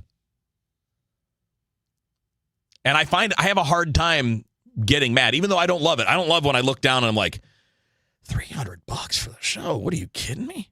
But then I think about it, I'm like, well, I didn't actually buy their last 3 CDs because I didn't have to. I got a music service. I don't have to buy them. I can download them as a natural part of what I have, but I don't have to buy them separately, individually. And it's just, I've always found it interesting as a sports guy that people often complain about the cost of tickets in sports. And again, I'm not saying that it's an invalid complaint entirely. I'm just saying compare it to any other live entertainment event. I mean, not to pick on Disney or anything, but what do you think Disney on Ice costs to go to? Because I see tickets for those types of shows for $50, $70, $80, $100, $150, depending on where you want to sit and all of that. There are, in some cases, you can get for less than that. But, I mean, I don't see that. And that's just a pre-rehearsed thing. It's not a sporting event. It's not live. I mean, it's live, but it's not a competition. It's not new. And to a degree, a concert is kind of like that, right? You're not seeing new material. Your band's going to play the things that you expect them to play for the most part. And I think when you're thinking about prices on things, is it something that is understandably more expensive? Because there are some things that are not understandably more expensive. There are some things where like, hey, the cost of making this thing hasn't gone up that much.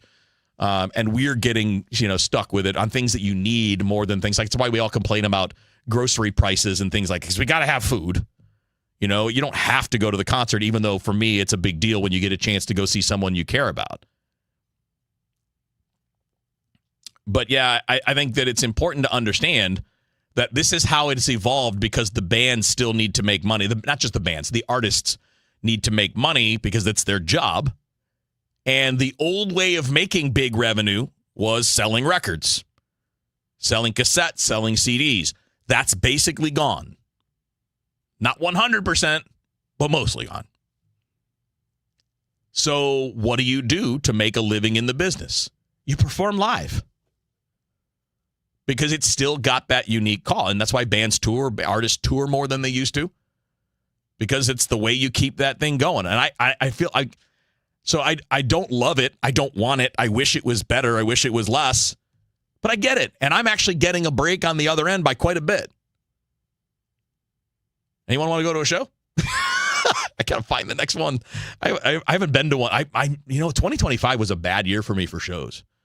I think I only saw one, maybe two.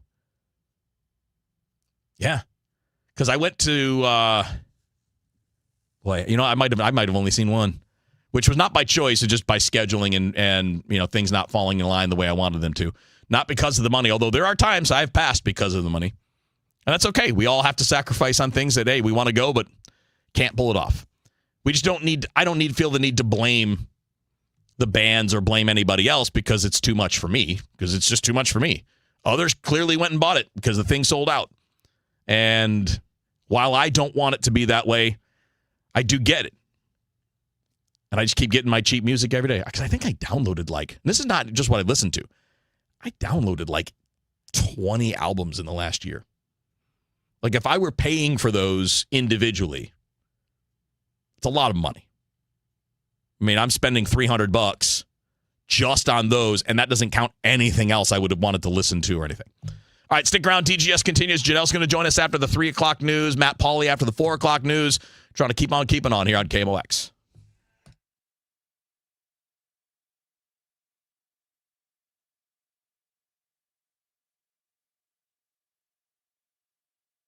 Nominations for the 2026 Women of Achievement are now open. The St. Louis Area Award is the oldest ongoing program in the area whose sole mission is to honor and recognize the volunteer service and volunteer leadership of women. If you know an outstanding volunteer in the St. Louis metropolitan area, or if you are one, Women of Achievement wants to hear from you. Nominations, including self-nominations, may be submitted now through January 11th. Head to KMOX.com for more information. Selling your home? Every situation is unique. Find the best options that are right for you from the real estate team who offer more options. My friends Mark and Neil Gelman of eXp Realty. Check out the only agents I trust. Go to thegelmanteam.com. That's thegelmanteam.com. Hey guys, Kevin Wheeler back with you for Game Day Men's Health. You can see it if you're watching on the stream. You can see the logo on my chest.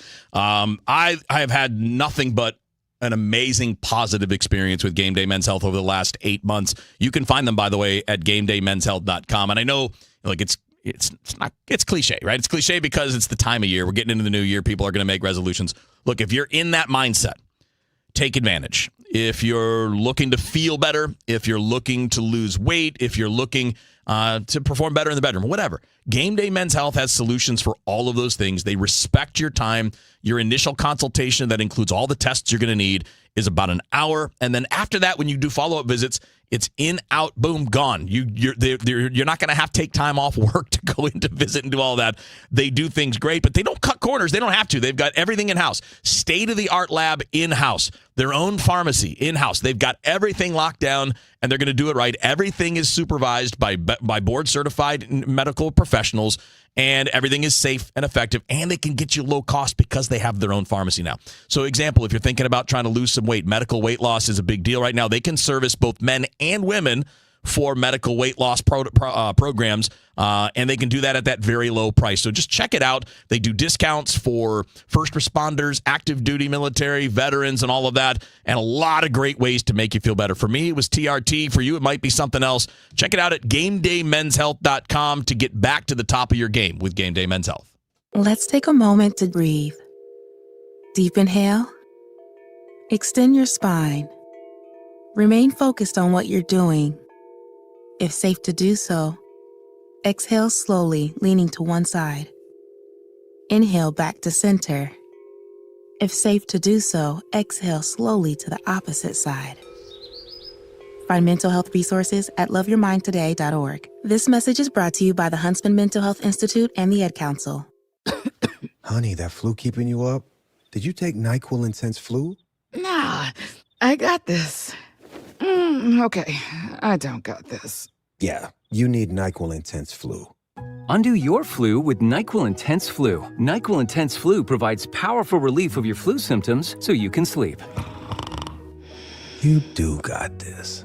NyQuil Intense Flu. The nighttime sniffling, aching fever. Best sleep with the flu medicine. Use as directed. Keep out of reach of children. Okay, we've got the chips, the fancy cheese, the sparkling cider. Oh, and I need to fill up the tank on the way home. Look at the cart. We haven't even hit midnight yet, and you're already blowing your save money resolution for next year. I'm not blowing it. I'm being smart. I'm using Upside. Upside? That cash back app? Exactly. I just claimed an offer, and just like that, I'm getting cash back on all these groceries. And I'll do the same at the gas station. It's how I earned an extra $250 this year. Wait, $250? Yep, that's extra cash I can cash out to my bank or throw onto gift cards to my favorite spots. Download the free Upside app and start earning cash back now. Use promo code POP10 for a $10 bonus on your first grocery purchase.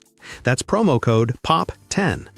Make your resolution easy this year. Download the free Upside app today and use promo code POP10 for an extra $10 bonus on your first purchase. Offers vary by user and location at participating merchants. Go to upside.com for terms and conditions. So just straight up, Dr. Maupin at BioBalance Health and BioBalance Skin has made a big difference in my life, physically, emotionally too, I guess.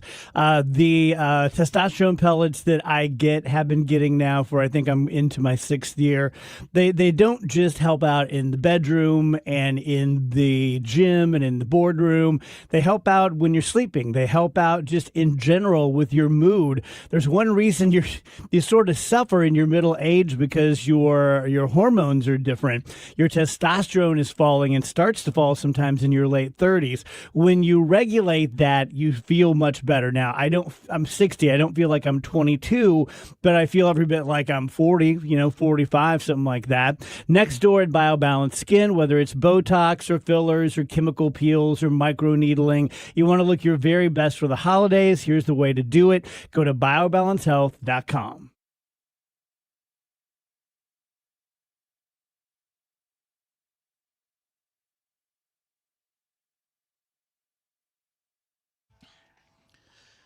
All right, just a little bit of time left here in this hour. After the news, we'll talk to our TV and movie expert / critic. Janelle's going to join us. Kind of a review of 2025, the hits, the misses, and then we'll see if there's anything in the short term, things that are going on right now that we should know about. Later on, 4 o'clock hour, Matt Pauley is going to join us. We'll talk some cards. Still trade rumors out there for Brendan Donovan, and they're getting interesting. It's not like anything's being reported as on the verge, but some interesting stuff where we're starting to hear names of players that could be coming in return for Brendan Donovan. So we'll kick that around. Baseball America said the Cardinals have the most improved farm system for 2025. That's a good start to a rebuild, is to get things rolling at the minor league level. So those are the kind of things we'll get into, and the college football playoff and some non-sports with Matt Pauley in the 4 o'clock hours as well. So staying busy on a Tuesday here on DGS on KMOX. Neovitin began with one doctor's mission to help others feel their best. After years of caring for patients, Dr. Ken Ribicki, a St. Louis physician, created Neovitin, a line of multivitamins designed with quality, safety, and everyday wellness in mind. Each formula is made in the U.S. using the finest domestic and international ingredients to support real people living real lives. Discover the difference today with Neovitin, available at Schnucks, Dierbergs, and neovitin.com. Neovitin, trusted nutrition from St. Louis for St. Louis. Reel in the big one at the best fishing expo in the Midwest, the Let's Go Fishing Show on January 2nd through 4th at Gateway Convention Center in Collinsville. Visit vendors with the latest fishing boats, rods, reels, tackle, accessories, resorts, and guided services. Shop unique one-of-a-kind items and top-of-the-line marine electronics at discount prices. Attend free seminars. Meet pro anglers, Bassmaster Elite Series Pro, Brandon Palaniuk, Carl Jacobson, and more. Free fishing pond. Win prizes from Canoe Canada and Tri-State Trolling Motors. Visit letsgoshows.com for coupons and more info.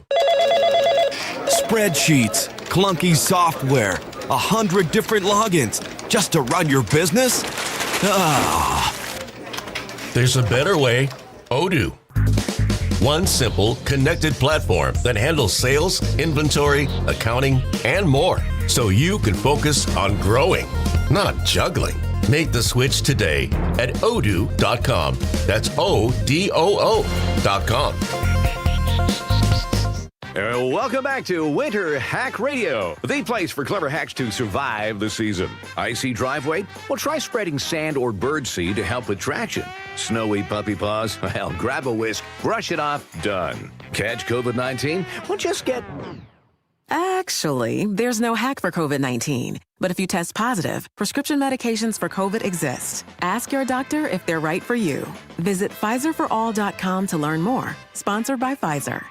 I feel like I'm in Schnucks constantly this time of year, but it makes sense, right? It's the holiday season. There's a million events going on. There's a million meals to plan for. But the reason I like shopping at Schnucks so much is because they make it easy on a lot of levels. There's a lot of Schnucks locations, so no matter where I'm running around in the St. Louis area, I'm going to be able to find a Schnucks. And then, of course, there's the Schnucks Rewards app. I absolutely love this app. It's free, it's easy to set up, and what it does is it gives you 2% cash back on every single thing you purchase. Plus, tons of other savings you can rely on, personalized savings based on what you typically buy at Schnucks, and then other digital offers and coupons. You can use the app to check out the weekly ad. You can even order curbside pickup or delivery straight from the app.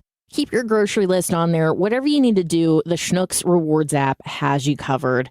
Go download it today. Just search for the Schnucks Rewards app in your app store. Celebrating 100 years and wishing you the best of the holiday season. KMOX AM St. Louis. KMOX FM Hazelwood. The voice of St. Louis. At 3 o'clock right now, 35 degrees. The feels like is 25 downtown at the Arch. This New Year's Eve will be the second since Missouri passed Blair's Law, which criminalizes celebratory gunfire. City Police spokesman Sergeant Sean Mazzola says last year a child was struck in the face by a falling bullet. Last New Year's, we had a 14-year-old that was struck by a bullet that came down and grazed him on the face. So, I mean, that's a significant injury. These are not things that we're just here talking about. Sergeant Mazzola says the department will focus on celebratory gunfire and illegal fireworks again this year. Last year, one person was charged under Blair's Law, but Mazzola says over 3 dozen have been cited for violations since the law was enacted. The weather from the Great Lakes to the northeast is frigid amid a winter storm barreling through. Travel is treacherous between strong winds, Arctic cold temperatures below freezing as far south as Florida, and this family in Chicago was just trying to get out of O'Hare International Airport. I hope we planned it well. Yes. As long as we get back. CBS News meteorologist Rob Marciano reports the weather is dangerous. We had 79-mile-an-hour wind gusts in Buffalo. That was pretty much like a mini hurricane there. Blustery conditions are also forecast for Southern California through Saturday. Allison Keyes, CBS News. Travelers headed from St. Louis to the Windy City and beyond will have more options. American Airlines is adding 2 new daily flights from Lambert to Chicago O'Hare starting in February. The move boosts the airline's schedule to 7 peak daily flights between the 2 cities. American says the additions are part of a massive spring expansion at O'Hare designed to improve connections to cities beyond. President Trump says the U.S. struck a dock inside Venezuela that he says was used to load drugs onto boats.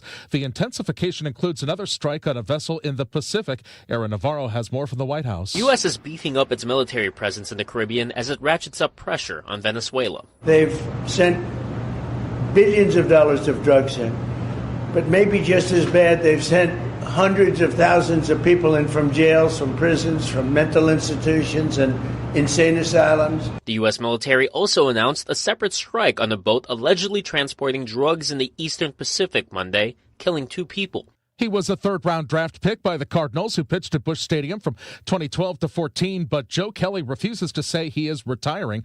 Kelly, who started Game 3 of the 2013 World Series for the Cards, says on the Baseball Isn't Boring podcast that he hates the R word because playing a game should not be compared to a 9-to-5. You know, he's like, hey, you retired? I was like, basically, you can't call it that, though. I was like, retirement's a term you use for, like, people who worked a real job. Kelly says now he's a, quote, dance dad after pitching 13 major league seasons. From the KMOX Business Desk, sponsored by Krentz Financial Group, KFGadvisors.com. Drama at the Federal Reserve meeting earlier this month as a committee voted to cut a key interest rate. Minutes from the Federal Reserve meeting December 9th and 10th paint a picture of a deep divide on its 19-member policymaking committee. The committee voted 9-3 to cut the rate by a quarter point for the 3rd time this year, but 2 wanted to keep the rate unchanged and 1 wanted an even larger larger reduction. If the job market is the biggest threat, the Fed typically cuts rates more. But if inflation is the problem, the bank could keep rates elevated or raise them.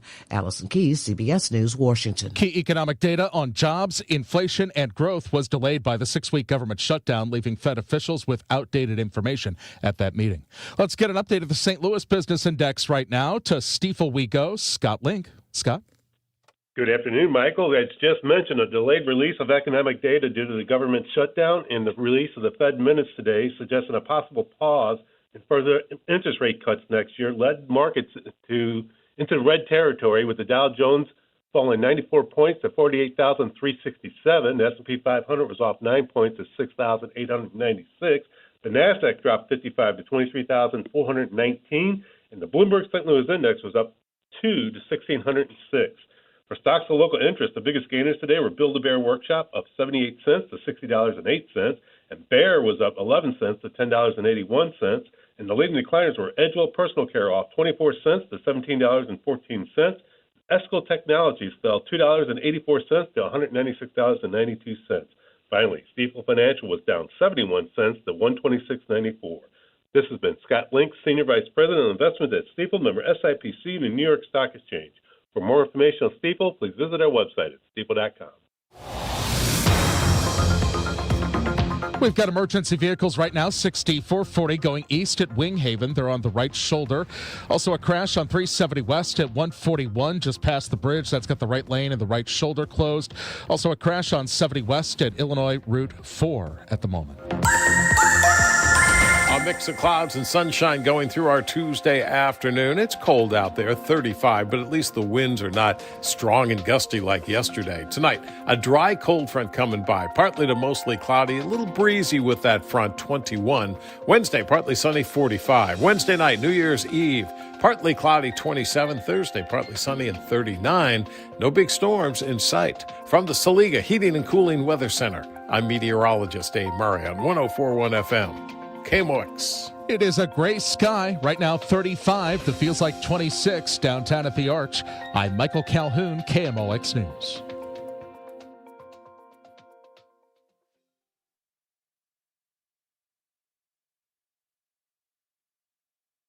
The Dave Glover Show is sponsored by the Michaels Flooring Outlet, the flooring experts. IGotFloored.com.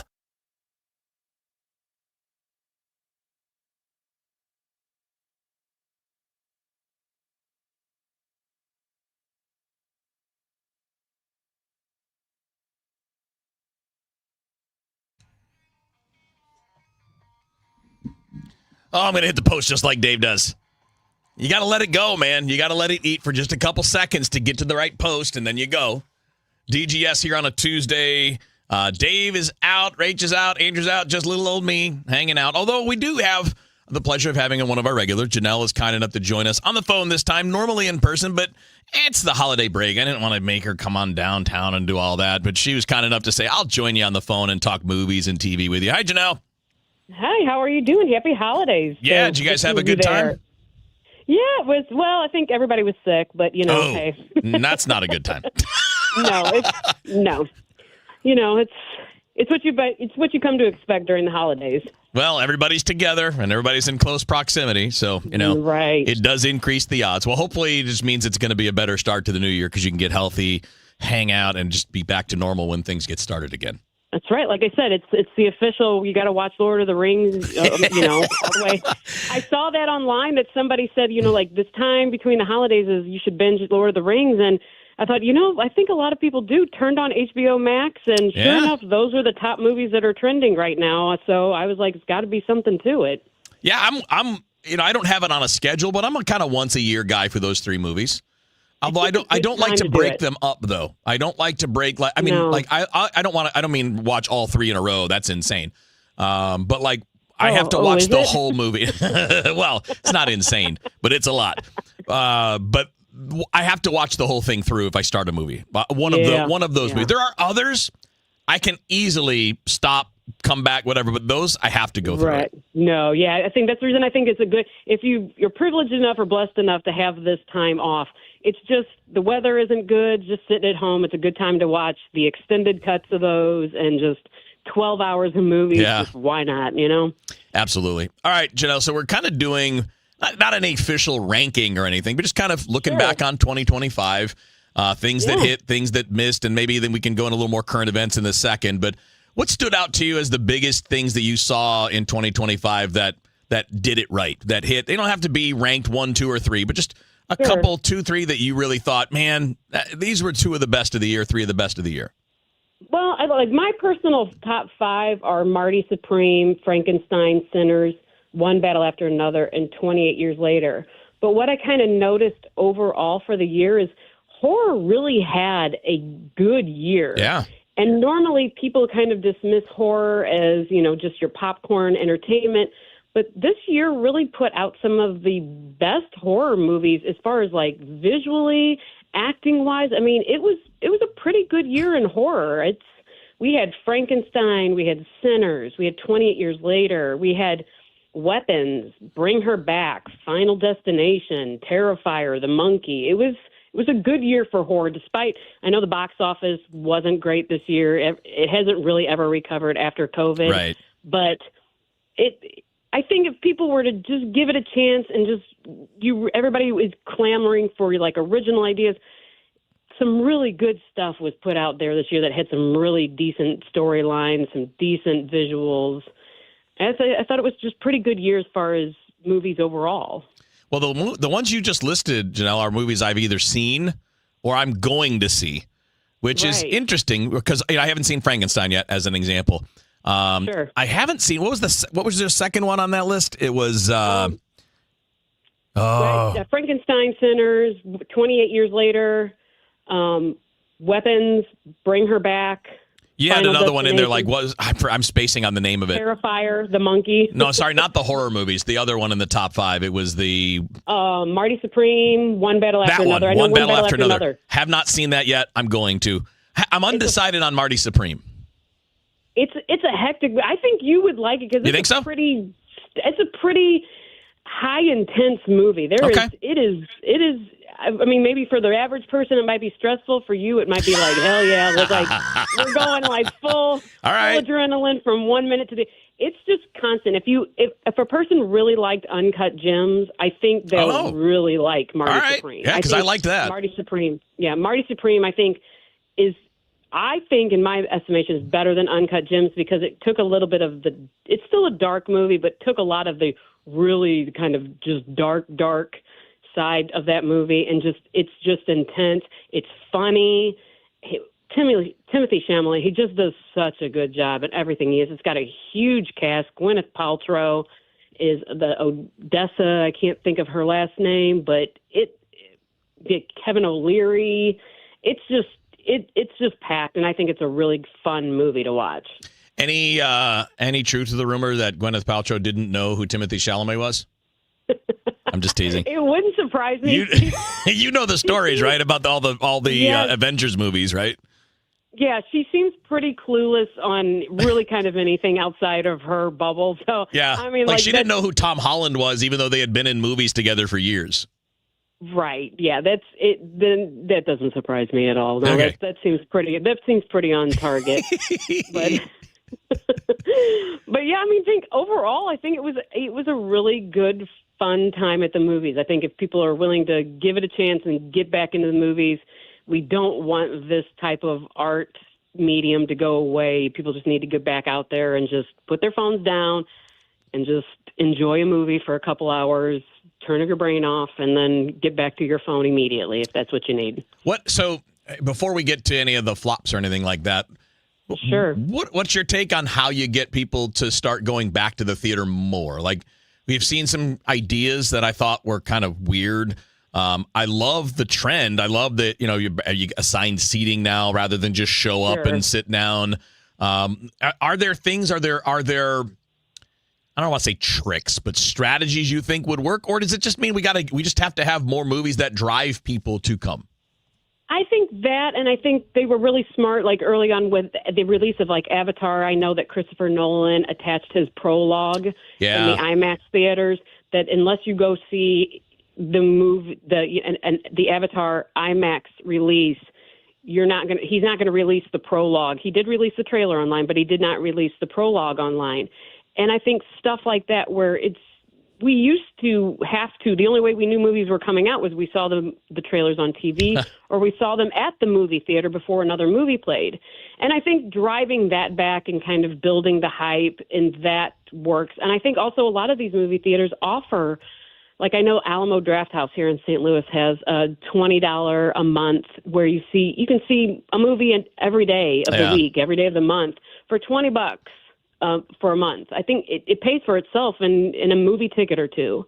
So I think like AMC I know does that, Marcus Theater does that. I think people need to do that or take advantage of the $5, $6 Tuesday, Wednesday. And if you're not sure about a movie, try it out on one of those nights where it might not be that busy or you don't mind spending $5 and getting a free popcorn out of it. And you also have things like the Stranger Things finale is going to be shown in theaters tomorrow night. Now, I know a lot of the hype has died off after Volume 2 came out here recently, but I know that the theaters were selling out for that finale. So I think even things like that, I know they were having concerts at theaters and more things like that, and maybe even sporting events, like have the Super Bowl and something like that at Alamo Drafthouse on the big screen with drinks being delivered to your seat. I think things like that would work. But I think just movies that are coming out that I know next year with The Odyssey and Spider-Man and Doomsday coming out, I think you're going to start seeing people go back to the theater and want to experience those things on the big screen. Yeah, it's kind of been, my amateur take on it as a movie goer, but not as anybody that's tied into or in any way pays attention to the industry, is that I know when I go, and I'm not in any way averse to going, but I really only want to go to those. The blockbusters, the something that will be more special on the big screen versus, look, even a traditional comedy. It's going to make me laugh just as much on my TV as opposed to like the Avengers or the Odyssey, where it's like the visual of just being immersed is what makes that experience better. 100%. Because like I even tried to encourage people. I mean, that's reason people should, follow me on social medias. I can tell you what to go see at the theater and what to avoid. And a lot of those things are like the F1 that we had come out this year. Right. It played well on the big screen.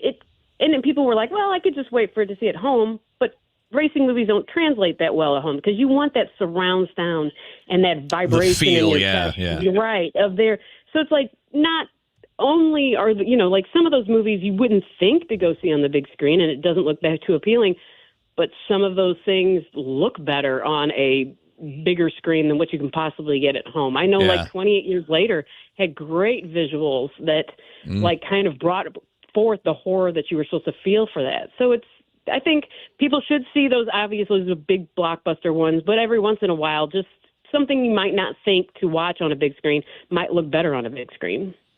So what were the ones that didn't do it for you in 2025? The ones that were the misses? I know in most years, there's more of those than hits, right? Sure. I mean, there's a lot of stuff that doesn't quite live up. I mean, there were some really painful ones that I sat through that, I don't even know if I should even just list them. They're just so bad. I wouldn't want people to tune in to see them. But I think, like I said, Love Hurts with Keywan, the one from the guy who's grown up from the Goonies. I can't remember how you say his name. That was a painful one. That Wolfman earlier in this year was a painful. I tried to tell Dave to stay away from it, and he didn't. And he paid for it, I think. Right. There's been a few that are just like, ooh, that was just not good. There's some disappointing ones, like Wicked for Good, just kind of just didn't have it like it did the original one. I know some people were like really pumped for Superman, and some people didn't like it. Some people thought it was the best thing. Thunderbolts kind of underperformed. Fantastic Four kind of underperformed. But I think overall we did see more better than bad at the movies. Okay. And I know it's not the same, but there's a lot of great original content streaming too. Sure. Whether it's a TV show like Stranger Things or it's there are various places that their own first run movies that do just fine. And I think that in volume we're getting more stuff that we can experience that's either decent or better But in terms of like the big blockbuster drive me to the theater, I don't think it's less than it used to be. I just think it's harder to convince people to leave. And as a sports guy, Janelle, and I know you're a sports fan too, but as a sports guy, I've been studying a lot of this. At college football has had a hard time with attendance in some places because the experience at home is so much better than it used to be. You have a giant TV, it's 4K, so the quality is amazing. You can flip back and forth between games. The bathroom's 10 feet away.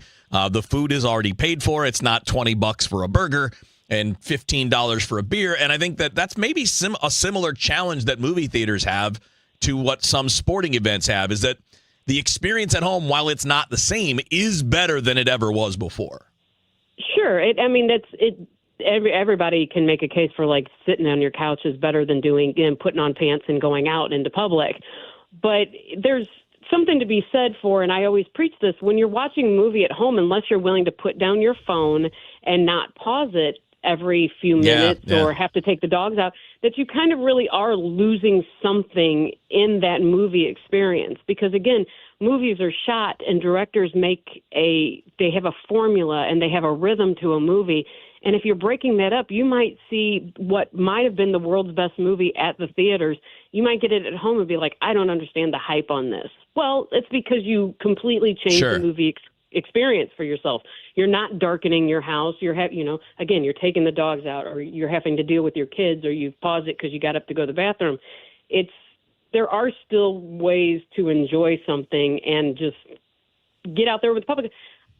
In going back to the horror movies, one of the most fun things to experience at a movie theater is going and seeing a horror movie, which, those are fine to watch at home. But people who love horror movies, they're much more of a reactionary crowd. Sure, yeah. They're the ones that are like, they're laughing when somebody makes a mistake. Or if somebody goes to open a door, you hear somebody gasp and go, oh, no. Like, it's very much a communal experience with people who love horror. And I feel like when we could go back to when we've seen reaction videos of, like, Avengers Endgame, and when Captain America caught the hammer for the first time and everybody cheered. Oh, yeah. We need those kind of things again because, you can do that on your couch, but it's fun when you're with a whole bunch of people that enjoy it just as much as you, too. No, it's a great point. People go to games. Yeah, you're right. That's why I go to the movies for those particular movies, because you have those moments. Right. There may be applause at the end of a movie, right?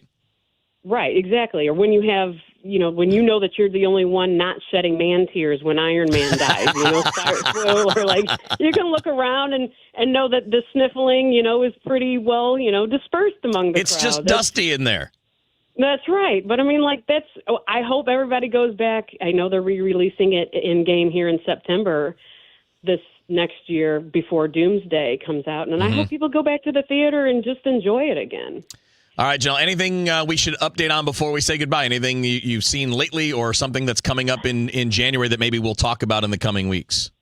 I think we've got a lot of stuff that's very exciting for 2026 coming out. There's, again, a lot of sequels or remakes that are going to be coming out that that I'll be seeing. But I think it looks good. I think if we can get people back to the theater and get the hype, I don't know if you've seen, there's a whole bunch of movie trailers being leaked for Doomsday coming out. Yeah. Like every time they go to, they're having 4 different trailers and all of them have been leaked before they've hit online. But you can tell the hype is already there and building, and hopefully that'll drive people back, and hopefully Marvel can get their act together and get it right. Yeah, totally agree, because when you're going that big, you got to get it right, for sure. It's one thing if it's a side movie that kind of builds to the big movie, but you got to get the big one right. Because you got to get the big one right. Spider-Man can slip, but if you fumble Doomsday, it'll be tough to get people back for Secret Wars, for sure. Yeah, no question. All right, Janelle, thanks so much. Happy New Year to you. Hope you guys are all feeling better here in the coming days. I'm sure we'll talk to you next week. All right. Happy New Year's to you guys, too. Bye. Thank you much. That's Janelle, who goes by @HolyL on social media. So if you go Twitter, Instagram, whatever, on Twitter, and you can get links there to @Holy_LELLE. Janelle is our TV and movie critic, and we love having her in studio once a week. And we'll do that again, I'm sure, probably starting up next week. All right, stick around. DGS continues. It's KMOX on a Tuesday.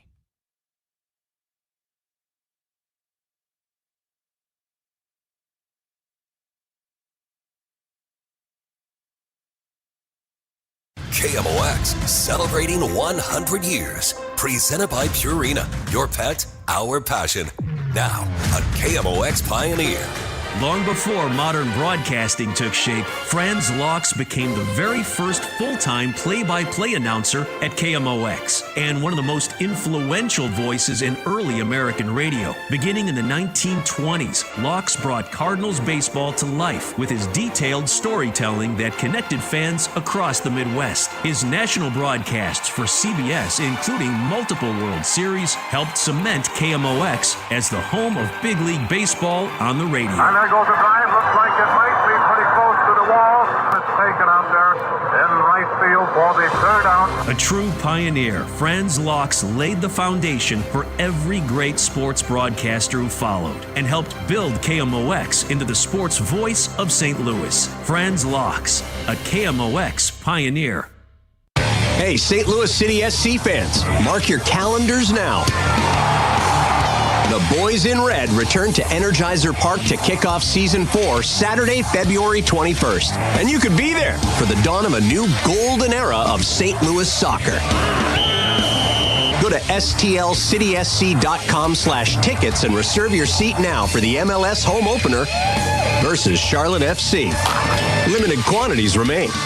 See you soon, St. Louis. Wesley Financial Group is not a law firm. I'm Chuck McDowell, founder of Wesley Financial Group. Did you buy a timeshare because they told you it was a great investment? That's a lie. Most timeshares can be bought online for $1. To find out what your timeshare is worth and to cancel it, call us today and we'll send you our timeshare exit kit free with all your options for cancellation. Call Wesley for your free exit info guide. 800-939-1441. That's 800-939-1441. Looking for something smart, soulful, and full of heart? I'm Jen Hatmaker, host of For the Love, the podcast where we talk about what really matters. Love and family, faith and purpose. Every week, I'm joined by incredible guests for honest conversations that invite all of us to live with more intention, more laughter, and more connection. Join us on For the Love wherever you get your podcasts.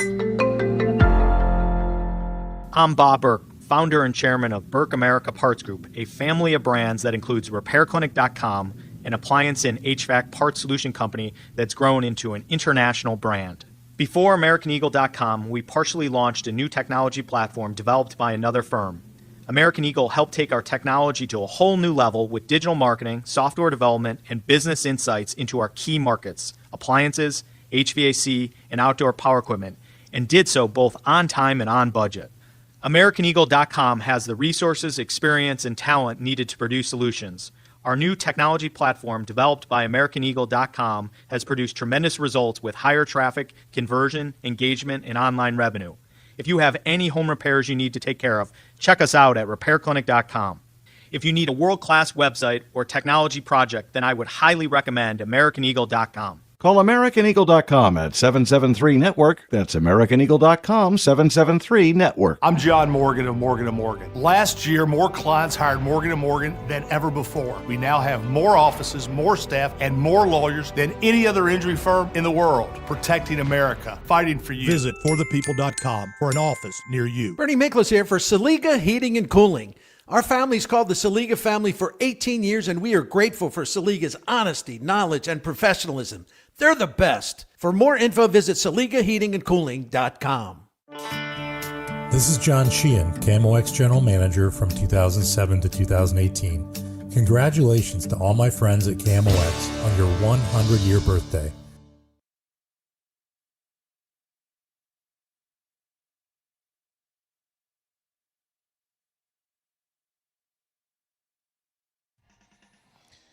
But since we were on the topic of entertainment, movies, TV, I am fully caught up, and no spoilers. Kyle's in the studio. He hasn't seen them yet, but I am caught up on Stranger Things in the last 3 episodes, 5, 6, and 7, with the 8th one, the final one, coming tomorrow.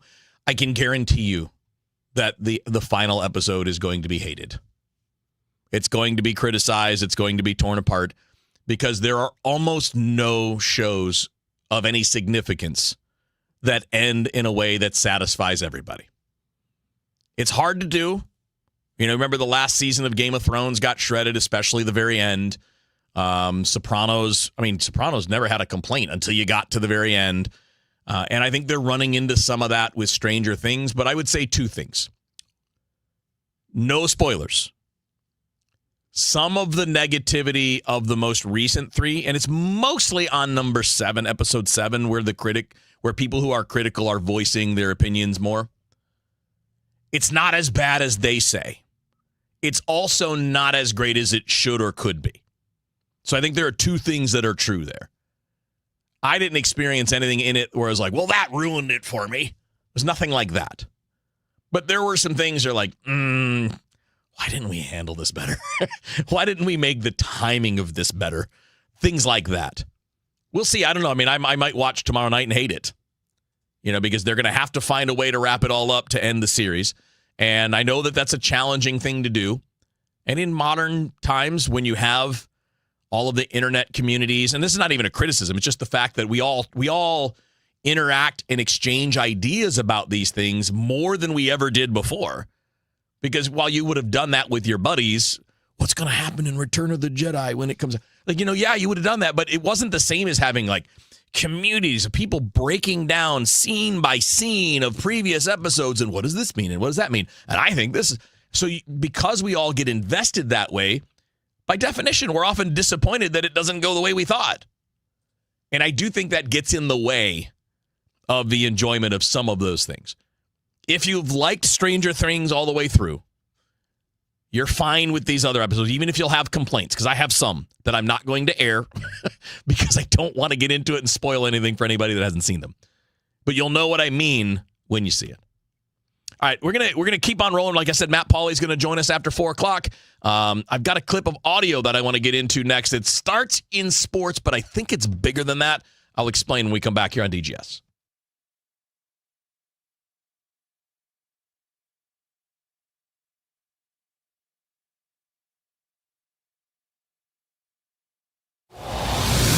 Traffic from the MichaelsFlooringOutlet.com Traffic Center. Well, we had issues earlier on Manchester Road with signals being out in Manchester. Now it looks like the signals are back on. The problem now is a crash on Manchester westbound near Henry, just west of 141. So traffic's jammed to Mason on westbound Manchester. But again, it was jammed both directions in that area earlier. So it's an improvement, but there are still issues. And obviously westbound may be the way most folks are going.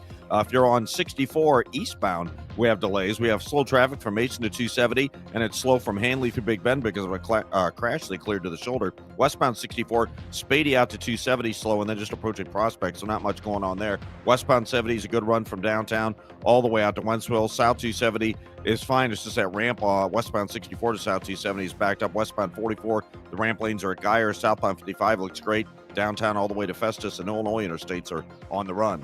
I'm Roger Brand at the MichaelsFlooringOutlet.com Traffic Center. For 100 years, you have welcomed KMOX into your cars, your kitchens, and your daily routines. You've trusted us through breaking news, championship celebrations, and stories that shaped our city. You've listened during moments of joy and leaned on us when times were uncertain. From overnight shifts to early mornings, from one generation to the next, you've made KMOX part of your life. From everyone at KMOX, thank you, St. Louis, for 100 unforgettable years. KMOX, the voice of St. Louis.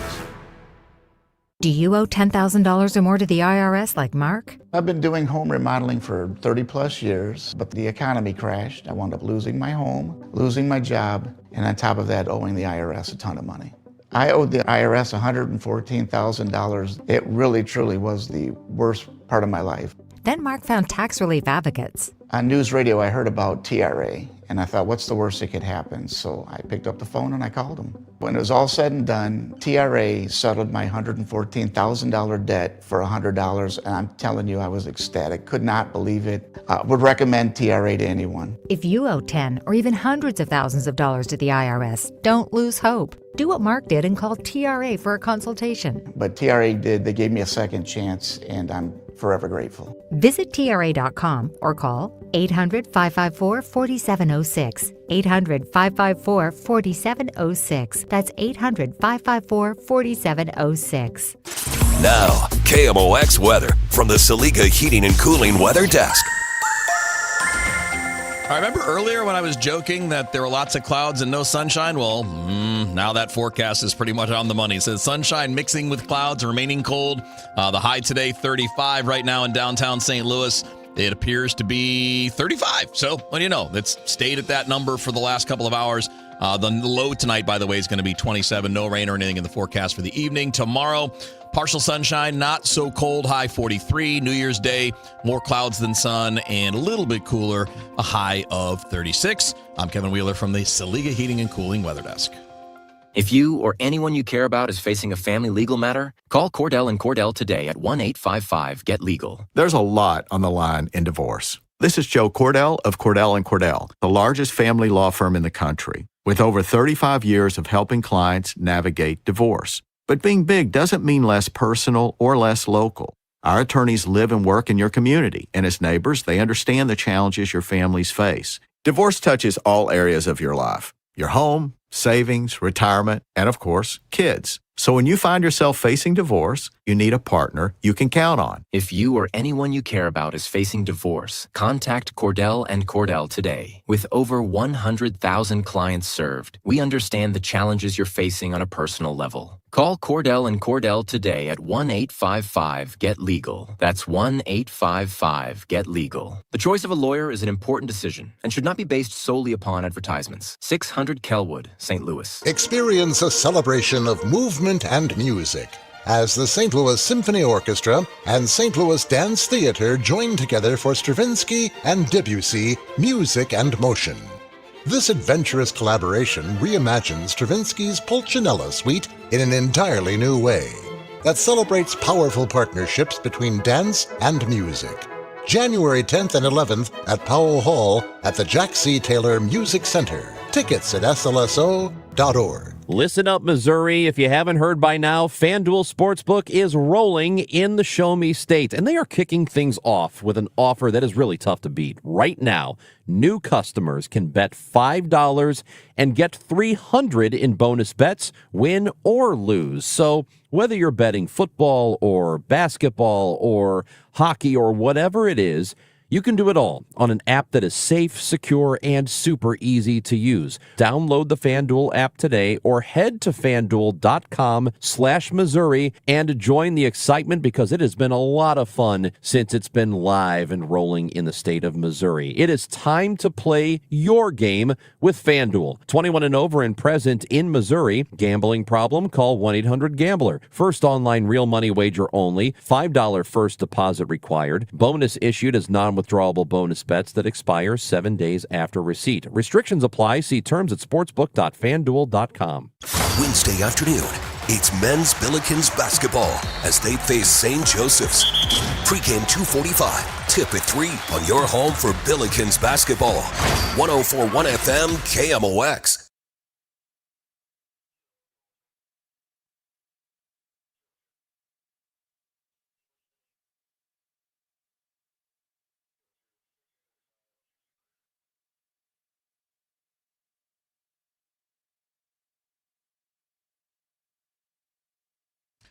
All right, back in on DGS. Just me today. Just Wheeler today. Did it again, third person. You got to do that when you solo host, though, right? Because, you know, when you got to say your name, you say your name, and you're talking about yourself in the third person. But everybody else, we're going to get back to business as usual fully next week. But Dave and Rachel will be back on Friday. I haven't asked. I forgot to ask Andrew if he's back on Friday. But either way, we're getting back to normal after these next couple of days. We'll have a normal show tomorrow, but a short one. We'll go till about 2:45. We've got Billikens basketball tomorrow afternoon at 3 o'clock. And then no show on Thursday for New Year's Day. That'll be another, again, if you missed any of it, the 100th anniversary celebration of KMOX. If you missed any of it, I mean, it's a great day to catch up because there's just so much awesome content in there. And, of course, there's all kinds of resources where you can access it at will coming up here soon, too. But that'll be on Thursday. And then Friday, we got the show. So Friday, we get back to a more normal version, even though a Friday that feels like a Monday and a Friday is still a little bit weird. Coming up after the top of the hour, Matt Pauly is going to join me. We'll do some of the latest on the cards. We'll get a tease of this week's Countdown to Opening Day show. And we'll preview rush hour sports for today, but then we'll also do some non-sports stuff with Matt, too. Just some regular old chit-chat as we get ready to wrap up the year 2025. And then tomorrow, again, we're just a short show until 2:45. I got another piece of audio. I played some earlier. This is a different topic and a different piece of audio, but it intrigues me nonetheless. So when you listen to this, it's John Calipari. He's Arkansas's basketball coach, was a longtime coach in Kentucky. He is a Hall of Fame college basketball coach, one of the best of his time. And he's going to be in there talking about players transferring and his idea to, quote, make things better by limiting the freedom of college athletes to transfer. What I want you to do is look at it from a different lens. So it's a sports story. It's a basketball coach talking about college basketball, right? Talking about college sports, but specifically college basketball. But reframe it in your head when you're listening to this. This is a multi-millionaire who has been doing this for a career for the last 40 years. He's made tens of millions of dollars. I mean, I don't know exactly what he makes now. I'm going to look it up. He's probably close to $10 million a year right now. And so you're getting from the perspective of a guy who's been doing this for a long time, who's gotten very wealthy. Yeah, his career earnings is $112 million. So listen to what he's saying, but listen to it from this view. This is a person who has earned $112 million, doing many of the same things he's trying to restrict other people from doing, leaving for a better place when the opportunity presents itself. Something Coach Cal's done several times. All to better his spot, to better his career. This is a person who has been in a position of power for all of that time. Head coaches are very powerful. They've lost some of their power because of the courts. Because the courts have said you cannot continue to artificially restrict human beings from pursuing something. You cannot collude to do so. And I want you to think about this out. And I know it's a sports story. Try to put this into any other perspective. Somebody in another industry saying, because you're young, you shouldn't have the freedom. And not young. You're a young adult. You're grown. You're 18 to 22, 23 years old in most cases.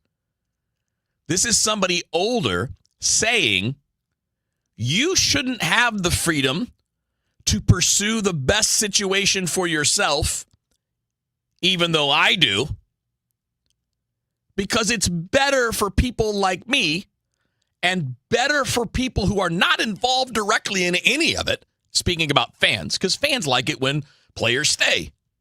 So do I. I'm a fan. I like it when they stay. But in what other industries can people say, nope, you can't leave this job for a better one? For whatever your reasons are. So here's Coach Cal, and I'll come back and explain why I think this kind of thinking is not just ruining things in sports or holding people back in sports. I think this mentality is holding younger generations back across the board. I say to you, if a kid transfers 4 times, is he going to graduate from that school? There's no way. You can't graduate. So now you're going to be done playing without a college degree. You have no ties to the last school you went to where they feel that you're from Arkansas, you played here, we're here, you're going to have opportunity. That's done. You're offered $55,000 in your first job, and you go, what? $55,000? Do I have to show up? Are they going to, you got me an apartment, right? Or a car. I mean, I'm worried about mental health. Mental health. That, look, I've been poor, and you know what's worse than being poor? Coming across some money and then being poor again. That's the worst. That's probably why I'm cheap, because I'm not going back there. But so my thing is, and I've been pushing this, you can transfer once without penalty. Because you picked the wrong school, the coach lied to you, there was another player that came that you didn't know about, one time. And after that, you got to sit. Because what do you think they're transferring for? Somebody help me here. Why are they say it? That's it. It isn't because they're mad at this or that. I can extort you, and if you don't give it to me, I'm going over here. If we cure that, I've been saying it for 5 years, no one listens to me. If we cure the transfer rule, 70% of our problems go away. We can deal with all the other stuff. All right, so a few things in there. And again, look at this as something bigger than college sports. This is a wealthy man who has benefited from the way the system has always been, who says, I want it to go back that way. And he's trying to say it's better for the players if we restrict them. It's better for you if we restrict your freedom. We, as the older generations, I'm an Xer. We're older than millennials and Zoomers. And boomers are older than all of us. We older generations need to stop this stuff. Stop assuming the worst. We screwed up. We made mistakes when we were 18, 19, 20. We cannot use that as an excuse to restrict the freedoms of other people, especially when we have an interest in keeping them restricted. He says they could fix 70% of the problems. He doesn't outline how. He doesn't give us a list of what that fixes.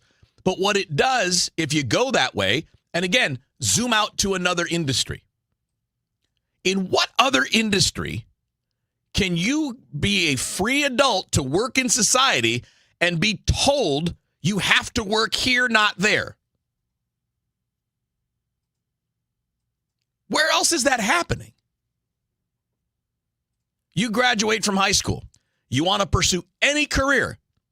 Where else other than sports are you told you can only do this or this, not this? Why is it different? And also, I hate that argument. Why do you think they're leaving? Oh, of course, it's for money. Why do all you coaches leave? You leave for better situations, more money, better resources, more of a chance to win for you. And what I really hate there, though, is the assumption that the people who are making the NIL money as college athletes are going to blow it all. Some of them will. Hey, there are professional athletes who have made tens of millions of dollars who blew it all. Hundreds of millions of dollars even. It happens.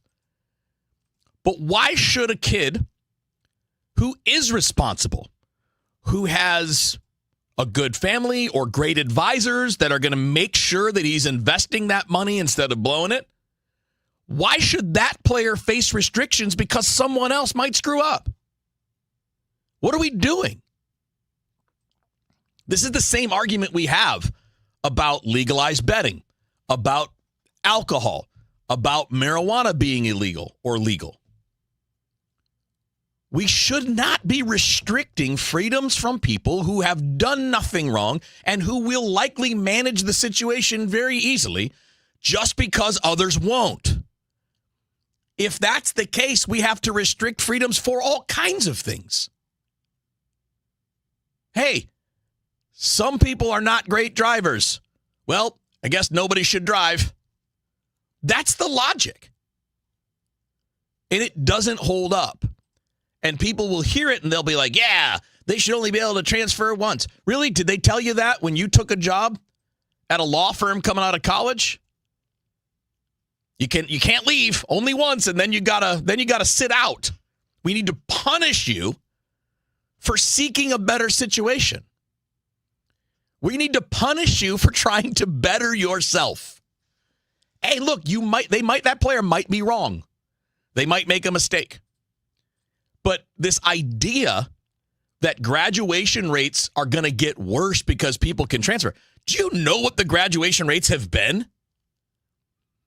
Not good. A lot of times it's because guys go pro early. That's some of it. But we older generations need to stop trying to fit the present and future into the mold we created in the past. It's not 1995. Just because you liked it better then, or it works better for you, doesn't mean it's the right way to do it. This system is really messed up right now. It's messed up because people like Calipari, who had the voice and the power to initiate change for 30 years, did nothing but cash checks. Did nothing. How does that sound to you? Does this not ring true to you in like every other walk of life? People in positions of power do nothing but protect their own power. If that means restricting you and me in some way, they're going to do it. And that on that principle, we should fight these things.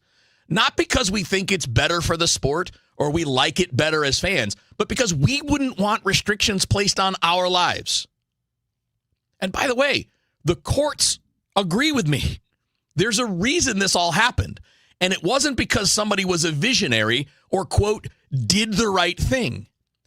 It's because judges looked at it and said, this is clearly illegal. You can't determine these things without collective bargaining. And you can't have collective bargaining unless you have a union of professionals. Which do you want? If you don't want the union of professionals, well, boom, it's free market.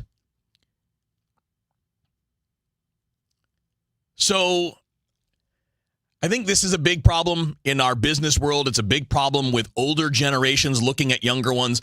And again, I'm in the second oldest of the major generations. And people did that to us when we were younger. We got to hold you back. We got to make sure that you don't. Listen, if you as an adult, if you're the power broker, if you're a CEO, or if you're a basketball coach or you're a boss, and you have the freedom to do something, then on a logical level, every employee should have that same freedom to leave a job for a better job if they want to. We shouldn't be restricting them just because alumni don't like something or because it would be better for the people in power. All right, hang tight. Matt Pauley's going to jump in here after the 4 o'clock hour on DGS. Traffic from the MichaelsFlooringOutlet.com Traffic Center. Well, it looks like they cleared the crash on Manchester. This traffic reports the Service of Financial and Tax Strategies. It was Manchester near Henry, but westbound Manchester is still pretty slow from Mason out to that point. There's a minor crash. Looks like on 141 at Highlands Boulevard, southbound's a little jam there. We also have a crash westbound 64 just west of Spady. Traffic's bogged down at Lindbergh. It's also heavy from Hampton headed out to about Big Bend. Eastbound 64, Mason to 270 and 170 into Big Bend is also slow. There was a crash on the shoulder there as well. Southbound 55 just a little busy at Bates. Otherwise, it looks good down in Jeffco. South 270 is clear. Westbound 70 is wide open downtown all the way out to Wentzville so far. I'm Roger Brand at the MichaelsFlooringOutlet.com Traffic Center. Retirement shouldn't feel like balancing a checkbook while blindfolded. I'm Gary Goldberg, and my team helps you see the big picture so you can retire younger, richer, and with less anxiety. Because guessing is not a strategy. Tune in to Wealth and Wisdom with Gary Goldberg Saturday mornings at 7 here on KMOX. Winter Wonderland, presented by St. Louis County Parks and Recreation at Tillis Park, is now open through January 3rd. Enjoy more than 1 million dazzling lights with holiday characters and festive scenes. Whether you're carrying on a family tradition or starting a new one, you'll never see anything like Winter Wonderland at Tillis Park. Happy holidays from Kirkwood Fence, Tully Tire, Washington University Orthopedics, Restoration One, and Happy Roof. More info at KMOX.com. If you owe the IRS, you have a legal issue, and you need the Lance Drury Law Firm. We'll protect your rights. Log on at LanceDruryLaw.com. Makita knows that pros never settle, and neither do we. With Makita, you get tools that perform at the highest level on every job without compromise. Makita is for the most detailed pros, expertly engineered to deliver precision, job after job. When your work calls for the best, call on Makita. Makita, built to be the best. available at the Home Depot. Reel in the big one at the best fishing expo in the Midwest, the Let's Go Fishing Show on January 2nd through 4th at Gateway Convention Center in Collinsville. Visit vendors with the latest fishing boats, rods, reels, tackle, accessories, resorts, and guided services. Shop unique one-of-a-kind items and top-of-the-line marine electronics at discount prices. Attend free seminars. Meet pro anglers, Bassmaster Elite Series Pro, Brandon Palaniuk, Carl Jacobson, and more. Free fishing pond. Win prizes from Canoe Canada and Tri-State Trolling Motors. Visit letsgoshows.com for coupons and more info. When it comes to planning your retirement, there's a lot to think about. Portfolio management, tax planning, and retirement income just to get started. Steve All and his team at the All Financial Group focus on those things and more. Their goal is to help you achieve your goals. Call 636-230-8824 or online, yourmoneymattersstl.com. Investment advisory products and services made available through Impact Partnership Wealth, LLC, IPW, a registered investment advisor. Insurance and annuities offered through Steve All, NPN number 153-07419. 'Tis the season, and Quick Trip is turning your phone into the gift that keeps on giving, and giving, and giving. With QT's Holidays. From now till the end of the season, when you open the QT app, you'll automatically get one free gift per day. We're talking classic QT treats like coffee, pizza, or donuts, ready to make your taste buds sing carols of joy. Plus, exclusive deals from your favorite brands. With a new surprise waiting for you every day, your phone will be stuffed with more treats than your stocking. QT's Holidays. Open the QT app for your daily gift. Tell you guys about Michael's Baths. I have Michael's Flooring. I have Michael's Baths, and they're both fantastic. They're both similar in that they do the same stuff that the big guys do. Like Mike at Michael's Flooring has Shaw, Coronet, Mohawk. He just sells it for less. And Mike at Michael's Baths has actually better products than Bath Fitter and 3-Day Kitchen and Bath, but he charges up to 50% less on that and labor. So I've yet to hear from a single person. I've heard from many people who have received bids from Mike and used them for their bathroom remodel. I've yet to hear from anyone who said, hey, I met the guy and I didn't like him, or what you said was just not true. So I think it's going very, very well for Mike. If you're a disabled veteran, you can get this bathroom remodel for little or no money out of pocket. He does them every week. 636-775-0800, michaelsbaths.com.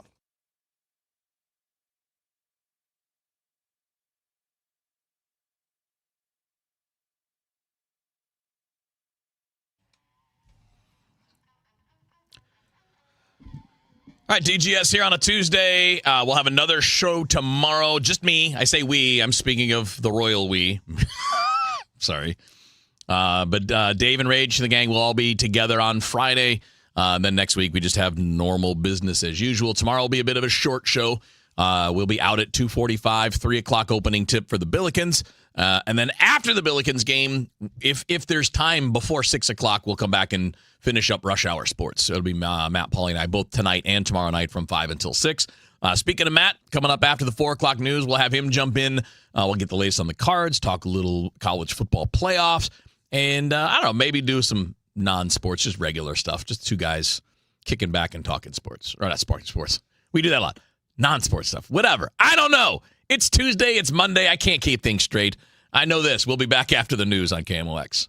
St. Louis City SC is teaming up again with Enterprise to salute the people who make our city shine bright. The Exceptional Neighbor program presented by Enterprise is back, and now you can help us find the class of 2026. Nominate your friend, coworker, or anyone who's going above and beyond for the STL region, and they could be featured on the pitch during halftime. Go to stlcitysc.com/exceptional neighbor now through January 9th and tell us who you think deserves to be an exceptional neighbor. Presented by Enterprise. Here in St. Louis, we take pride in supporting our health and our community. That's why more and more families are turning to Neovitin multivitamins, created by a local physician and made right here in the U.S. using the highest quality domestic and international ingredients. With formulas for men, women, and adults 50 plus, Neovitin helps keep St. Louis families energized, supported, and ready for life. Find Neovitin at your local Deerbergs, Schnucks, and online at neovitin.com. Neovitin, trusted nutrition from St. Louis for St. Louis. Running a small business is a daily balancing act. One late shipment, one price hike, one employee issue, and your whole month, maybe the entire year, could be in trouble. That's where LendSeek comes in. I needed $100,000 fast to keep up with inventory demands. LendSeek had me funded the same day I applied. Between their AI platform finding the fastest deal and a dedicated funding specialist guiding the process, it couldn't have been easier. Our AI-driven platform matches your business with the right program from over 100 funders, up to $2 million in as fast as 24 hours. Don't wait until it's too late. If you've been in business at least 2 years with more than $500,000 in annual revenue, qualifying is simple. No collateral, no out-of-pocket costs, no hassle. From lines of credit, term loans to revenue-based financing, LendSeek is open for business. Apply in minutes at lendseek.com. That's LENDSEEK.com. Hey, Missouri, if you haven't heard by now, FanDuel Sportsbook is live here in the Show Me State, and they're kicking things off with an offer that is really tough to beat. So right now, new customers can bet $5 and then get $300 in bonus bets. Whether you win or lose that initial $5 bet, you get those $300 bonus bets either direction. And it doesn't matter what you're choosing. Whether it's football, basketball, hockey, you can bet it all on an app that is safe, secure, and super easy to use. I've been on it since the app launched years ago. I just couldn't play in Missouri until now. Now I get to, and you can do. So download FanDuel today or head to FanDuel.com/Missouri to join in on the excitement, because Missouri, it's time to play your game with FanDuel. Remember, 21 and older and present in Missouri. Gambling problem? Call 1-800-GAMBLER. First online real money wager only. $5 first deposit is required. Bonus issued as non-withdrawable bonus bet that expires 7 days after receipt. Restrictions apply. See terms at sportsbook.fanduel.com. Traffic from the MichaelsFlooringOutlet.com Traffic Center. Well, if you're traveling on Manchester, it's better than it was. It's still kind of slow, though, most of the way from Weidman out through 141. Sort of backed up both ways between 141 and Henry on Manchester there. Southbound 141 at Highlands, there's a crash, a minor backup there. We got that crash westbound 64 between Spady and Ballast Block and a traffic lane, and traffic is a solid jam approaching Lindbergh to that one. And it's also slow westbound 64 from Kings Highway headed out to about Bellevue. In St. Charles County, there's more volume from 364 out to Highway 70. There's heavy stretches on westbound 64, but westbound 70 from downtown all the way to Wentzville looks great. Southbound 55 just a little slow south of Gasconade to Bates. For the MichaelsFlooringOutlet.com Traffic Center. Celebrating 100 years and wishing you the best of the holiday season. KMOX AM St. Louis, KMOX FM Hazelwood, the voice of St. Louis. At 4 o'clock, we've got a mostly cloudy sky. It is 35 degrees downtown at the Arch. Illegal New Year's celebrations will be the focus of St. Louis Police. St. Louis Metropolitan Police Department spokesman Sergeant Sean Mazzola says they will once again be focusing on fireworks and celebratory gunfire. We will be responding to calls for service that the community calls in, but we also have officers on patrol utilizing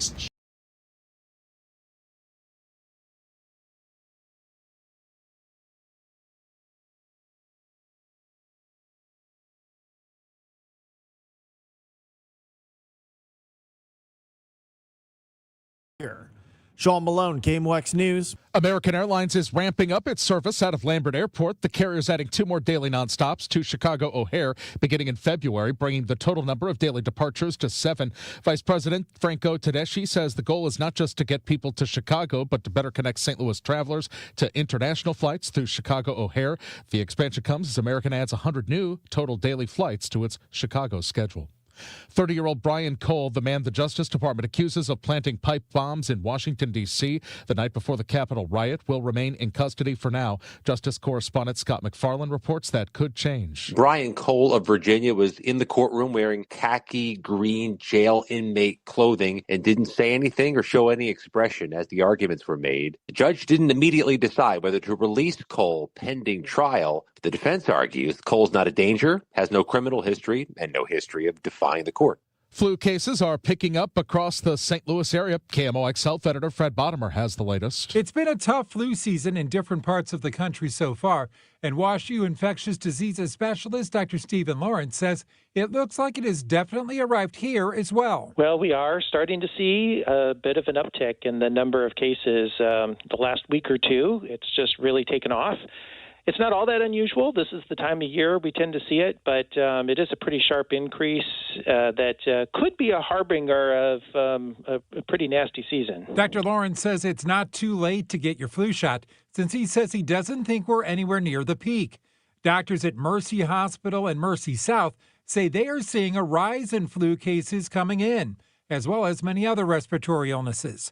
Fred Bottomer, KMOX News. From the KMOX Business Desk, sponsored by Krentz Financial Group, KFGadvisors.com. More events at the Kennedy Center have been canceled after its board added President Trump's name to the center. The jazz ensemble The Cookers pulled out of their 2 scheduled New Year's Eve performances, and the New York dance company Doug Verone and Dancers canceled its 2 shows scheduled for April. The Cookers said in a statement, jazz was born from struggle and from a relentless insistence on freedom. Verone called his cancellation financially devastating to his company, but morally exhilarating. The center has threatened to sue musician Chuck Redd for $1 million after he canceled the Christmas Eve jazz concert in protest. Michael Wallace, CBS News. The Dow from Stifel down 94 points to 48,367.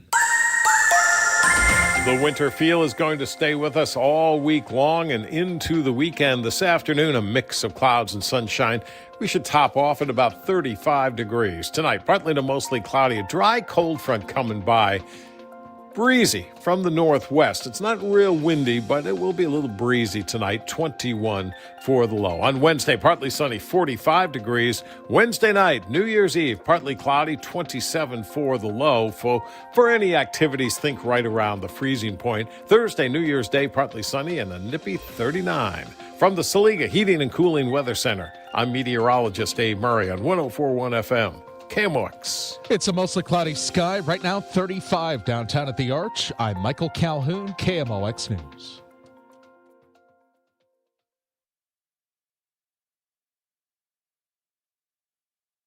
The Dave Glover Show is sponsored by the Michaels Flooring Outlet, the flooring experts. IGotFloored.com.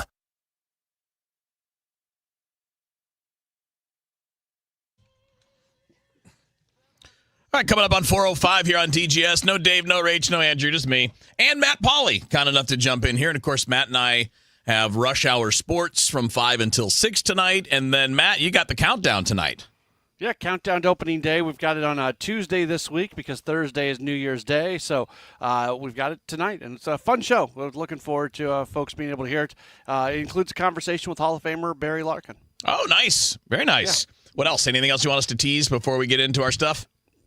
John Rooney's got an extended conversation with Rob Serfolio and Randy Flores together, and that's pretty good. So nice. You'll be able to hear that as well. Yeah, good times, good times. So we'll do a little cards here and a little college football, and then we'll see where we go after that. But we can kind of treat this as the appetizer to Rush Hour Sports. Sure.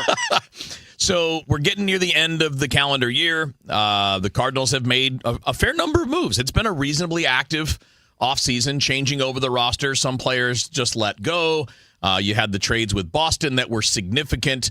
You took out Sonny Gray and Wilson Contreras. You added Dustin May in free agency. You added a bunch of young arms. And now we're still waiting for kind of the next shoe or two to drop. But it feels like there's quite a bit of buzz on a day-to-day basis about Brendan Donovan. Yeah, every day there's new reporting that comes out. You know how social media is with all the aggregation. Like literally I was looking at a tweet yesterday, and it said, I don't remember who it was, but according to @somebody, the Mariners are willing to give up, and then they listed some names and so forth. So then I clicked on the person's name, who they said it was according to try to go find the initial report, because I probably would have retweeted that. Yeah. And I couldn't. There was nothing found there. Okay. It's not named that, though. It's Ryan Divish in let me see if I bookmarked it. It's Ryan Divish who had the story, and it's not the main crux of the story. It's just a mention in the story. Like it's like one small paragraph within the story. I'm going to see if it's the Seattle Times, so it's from Ryan Divish. So the story is why the Mariners are still highly motivated to make more moves is the headline. And then within that, like halfway down, it mentions Brendan Donovan and that the Mariners are willing to include pitching prospect Gerangelo Cinche. And for those that don't know, he's a first-round draft pick from 2024 who throws with both hands. He's a pitcher who throws right and left and throws mid-90s from both sides. So, and I think he's their number 7 prospect. But it just kind of gives you an idea of a contending team who has their beat writer, Ryan Divish, who's very good, noting a significant name as part of a package. So it's not just like a 1-for-1. That would be the beginning of a deal for Donovan. Which would be a great return. Yeah. Be a fantastic return. Yeah. And I think what's going on right now is stuff like that continues to kind of percolate. And if you're Chaim Bloom, you wait it out to see how far you can push it. And that's always one of the tough things about playing this game, is because you don't know at what point in time you've hit your absolute highest return, and all of a sudden you're at the top of the mountain and you're going to start coming down the other side. And that's the game that they play, and it's the exact same game that they play at the trade deadline, because there might be a team that's interested in a certain position and they're willing to give you something, and then all of a sudden they go acquire that from somebody else, and that deal isn't sitting there anymore. It's not apples to apples, but it's pretty close. So that's what Chaim Bloom gets to deal with on an everyday basis. Yeah, and a lot of this, the reporting that we're seeing from outside of St. Louis, including what we're seeing from Derek Gould. I know Katie Wu is out in L.A. now, but occasionally still has a Cardinals story that pops here and there. But, all the people that are writing about these things, it's very clear that there are multiple teams in these talks, and it's probably why it's taking some time, because what the Cardinals are doing is leveraging the offers one against the other. And, if you're looking at Seattle and saying this is what they're offering, and let's say Cleveland is also interested, and again, I'm not reporting any of these things, just saying, let's say there are 5 other teams or even 2 other teams outside of Seattle that are in it. It can take some time for them to be played off of one another to get yourself that best deal. Right. And you also want to do it in like an honorable, respectable kind of way.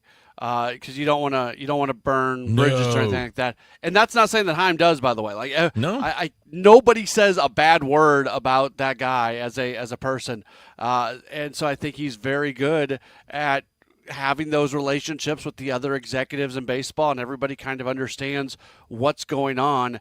At some point, this thing's going to drop. I don't know when it's going to be, but at some point it's going to happen. If he wanted to make a trade right now, if he wanted to trade Brendan Donovan and get a solid return, he could make that happen right now. But the question is, how much more can you potentially get by waiting a little bit longer? I think it's a different scenario with like a Nolan Arenado, where some things are going to have to play out, and then you'll see who really wants a third baseman and how much money you're going to have to take. And then the JoJo Romero situation is probably somewhere in between. It'll be interesting. JoJo, I'm sure, has a market, because there aren't that many quality lefties that are in free agency. And, he's not tied up for very long, but he's better than the ones that are out there for the most part. I can't think of a free agent lefty at the moment that's been better than him the last 2 or 3 years. Yeah, I'm sure he's very popular, and I would expect I think I would be mildly surprised if all 3 of those guys don't get traded. But if anybody beyond those 3 guys get traded, like if my prediction at 4:10 p.m. on December 30th is, of the current roster, those 3 guys are not going to be on it come spring training time, and the rest of the roster will basically be intact. Yeah, and I think it's. So I'm trying to think of where kind of where we are. There could be extra, but I think the focus is probably as simple as what we're talking about, right?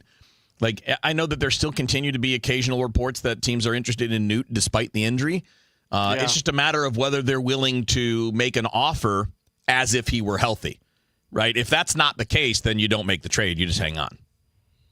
Yeah, and if you're the Cardinals, you got to be really careful with that one, because if he does come – the thing that's hanging out there, Kevin, and we talk about this a lot with Bernie on Rush Hour Sports – the Cardinals are finally getting that infrastructure in place that's going to really help players advance and become the best version of themselves. Now, maybe Lars Nootbaar already is the best version of himself. We don't know that. But what you at least want to wait for is the possibility of a guy like Nootbaar walking through that door to see if he can actually kind of get to the place where we thought that he would be. And there's some other players in that bucket as well. So I think that's the fear in trading some of these guys right now, is you're selling somewhat low right when the organization is at a point in its history where it's putting the things in place that are actually going to make players better. Right. And look, we can start, we can talk a little bit college football in a minute, but staying on the Cardinals for a second, Baseball America has listed the Cardinals as the most improved system in baseball over the calendar year 2025. So Yeah, they added some talent to it, right? You added Liam Doyle as an example. You added Brandon Clark, who's now your number 7 prospect, and Yoiker Fajardo, who's number 9. You added Jesus Baez, who's your number 10 at the trade deadline. So you've added some guys from the outside. What's his name? The draft pick, Franklin, from Tennessee, Tanner Franklin. Yep. So you've added some from the outside, but I think the majority of it is the guys internally. The explosion of Rainiel Rodriguez, the big breakout year from Joshua Baez, the Bernal and Crooks both looking like major league catchers. So a lot of it has been what we're talking about here, which is you're making your own players better. There have been improvements with key guys.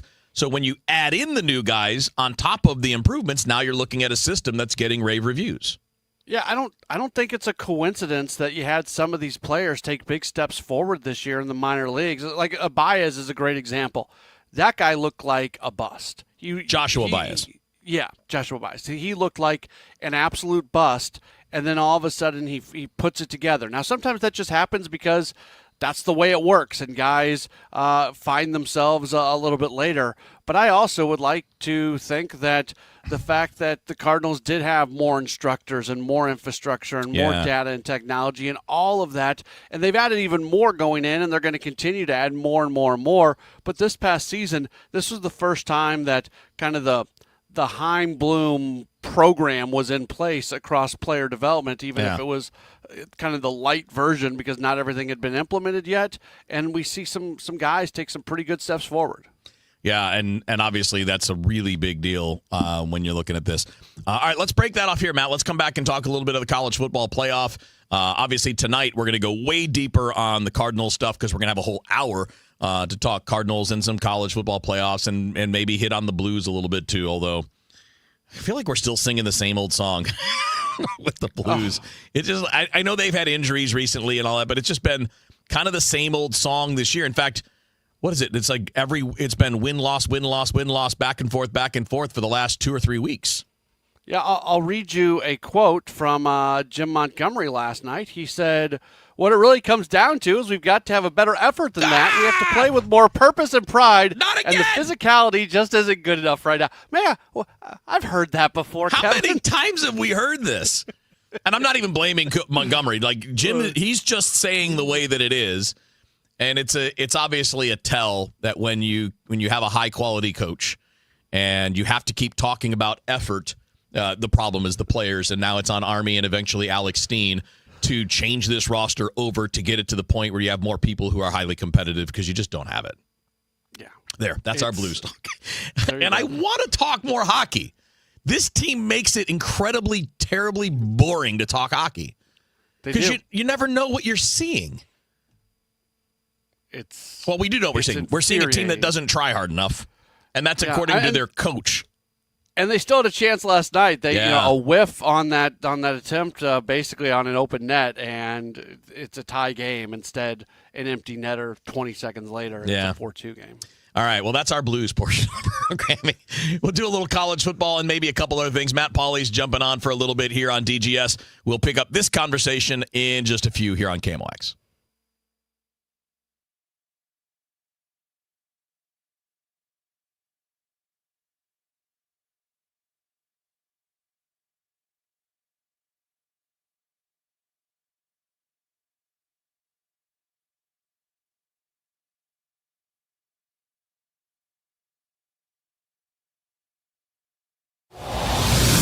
Traffic from the MichaelsFlooringOutlet.com Traffic Center.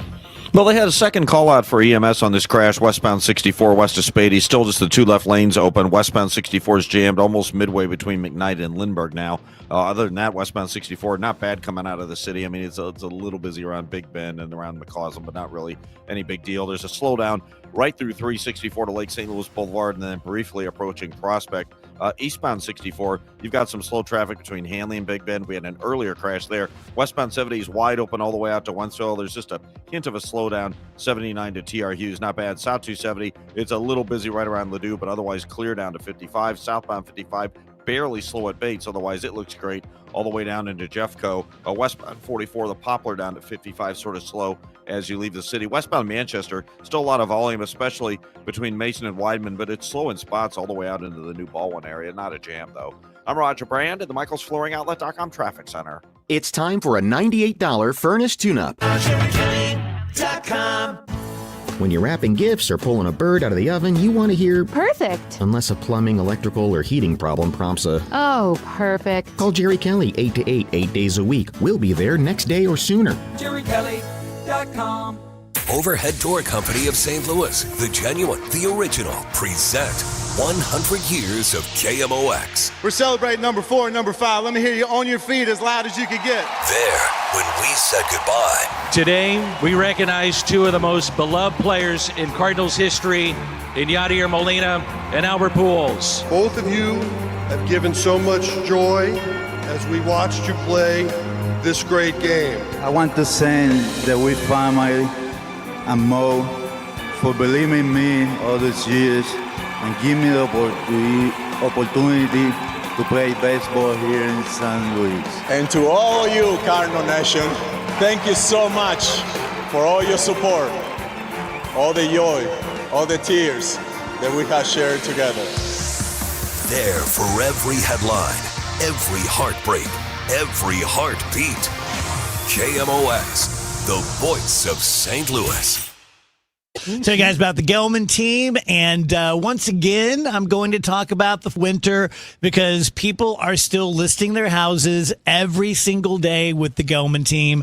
They really hustle this time of year because they know your back's up against it too, especially for those of you who are trying to get out of a place and into a new place by the end of the year, by, the end of Q1 next year, whatever it happens to be, whatever your situation is. The cold weather months are not an automatic no for selling your house. In fact, speaking of talking to the Gelmans, they're really easy to talk to. They don't expect you to sign on the dotted line. They want you to sign a real estate contract exactly when you are comfortable that you want them to represent you, not a minute before. If you want to find out what we think your house is worth right now without talking to anybody, go to the front page of thegelmanteam.com and put in your address. Certain restrictions apply. $5,000. That's the average amount of money people in the U.S. are now spending on gas in a year. $5,000. That's crazy. If you drive, you have to download Upside, the free app that gives you cash back every time you get gas. That's right. You can earn real cash back with Upside just by buying the gas you're already buying. You can literally start earning cash back today. I use Upside every time I fill up, and I've already made around $300. You're putting gas in your car anyway. Why not get real cash back? If you like free money, download Upside. I'm saving the cash I earn from using Upside to help pay for a vacation later this year. Download the free Upside app now to earn cash back every time you buy gas. Use promo code FRESH to get an extra 35 cents per gallon on your first tank. You can cash out anytime right to your bank, PayPal, or a gift card for Amazon and other brands. Just download the free Upside app and use promo code FRESH for a 35 cents per gallon bonus on your first tank. That's code FRESH for a 35 cents per gallon bonus. This holiday season, when you get them STIHL, batteries are included. Buy select battery tool sets and get a free extra battery. Visit STIHLUSA.com for gift ideas and seasonal savings. Happy holidays from STIHL. Offer valid for a limited time only at participating dealers while supplies last. Hi, this is Steve Butts with the Crawford Butts Insurance Agency. I know we're all experiencing sticker shock when you get your insurance premium. Now more than ever, you need an independent insurance agent to find the best value for your family's insurance needs. Crawford Butts, family owned and operated for more than 60 years. Please give us a call at 314-752-2500 or at crawfordbutts.com. Experience a celebration of movement and music as the St. Louis Symphony Orchestra and St. Louis Dance Theater join together for Stravinsky and Debussy Music and Motion. This adventurous collaboration reimagines Stravinsky's Pulcinella Suite in an entirely new way that celebrates powerful partnerships between dance and music. January 10th and 11th at Powell Hall at the Jack C. Taylor Music Center. Tickets at slso.org. Hi, this is Alex Degman. I was an anchor reporter at KMOX from 2015 to 2022, and I'm really proud to have been a part of just a small portion of KMOX's storied history in St. Louis. Congratulations on 100 years, KMOX.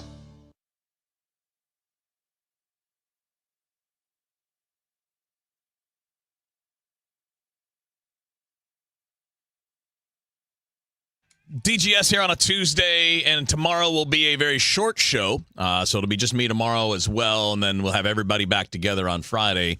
But tomorrow, it'll be just till 2:45, and then at 3 o'clock, we've got Billikens basketball. And then if there's time, and I think there will be some time after that, between that and 6 o'clock, then Matt Pauly and I will do the rest. We'll do whatever's left of Rush Hour Sports tomorrow night. We got the full Monty tonight, though, right? We got our full hour tonight, so we'll have a good time with that. So like a rush 20 minutes sports tomorrow. Yeah, it's probably going to be something like that. Probably around 5:30, I would think we'd get it, and maybe if we're lucky, 5:15, 5:20. Just depends on the game. You never know. College basketball's typically good for 2:15 to 2.5. Just depends.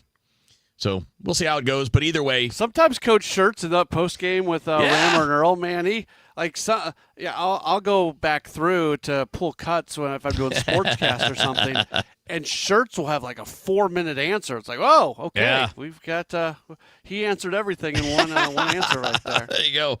All right, so let's change gears a little bit. We'll talk more baseball in the Rush Hour Sports. We're going to do some more college football there too. We could do some NFL, but it's kind of just now we're just waiting and seeing, right? I mean, it seems like week 18 is going to be basically meaningless for the most part. Yeah, there's 2 games out of the whole slate that actually impact anything. Yeah. So actually 3 because of Atlanta winning last night. All of a sudden, if Carolina beats Tampa, Carolina wins the division.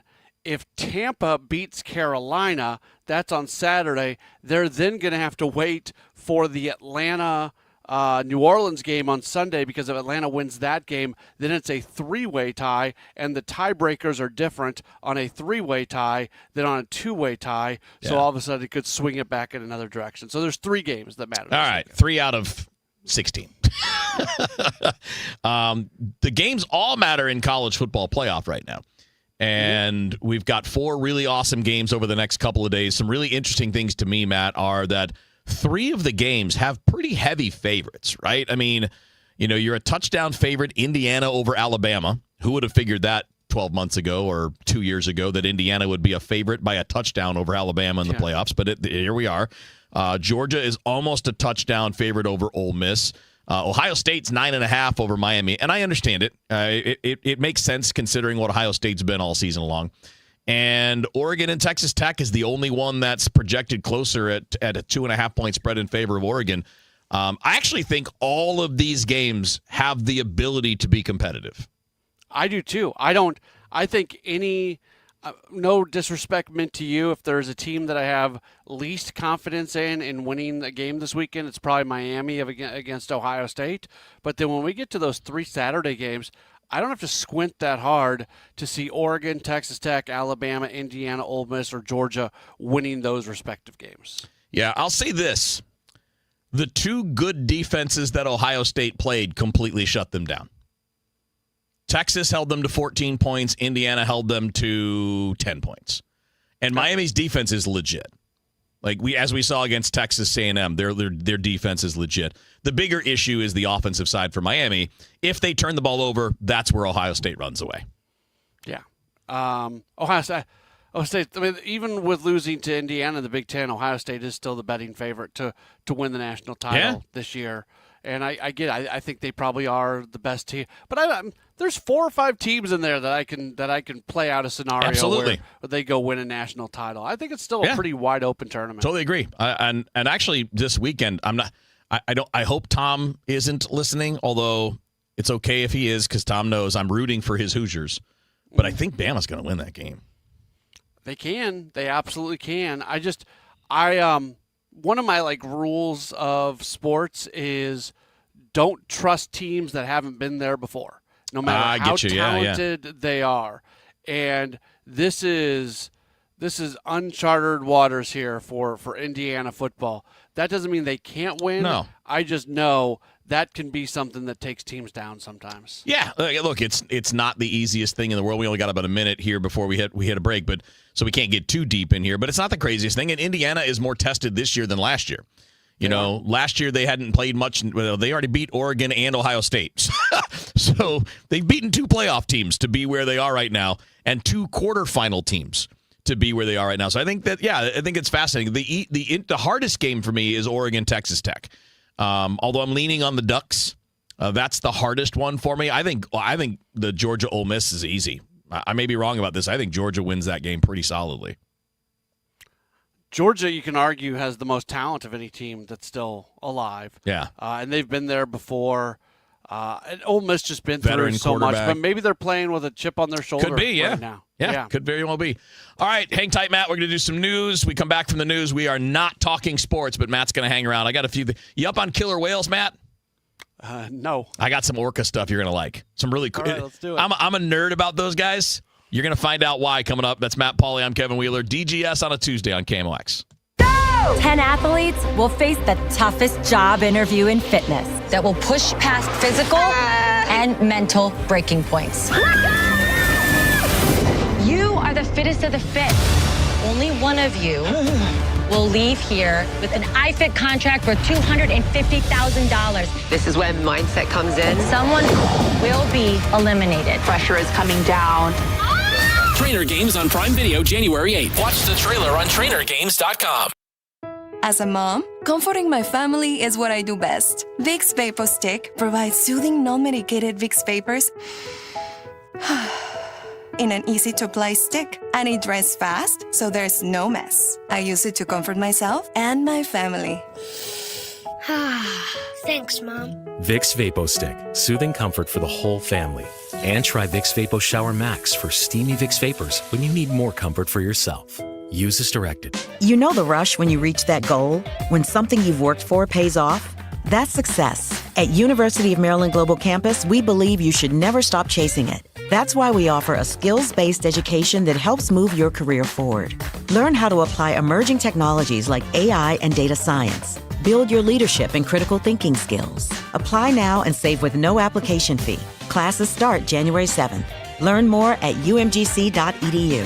Certified to operate in Virginia by Chev.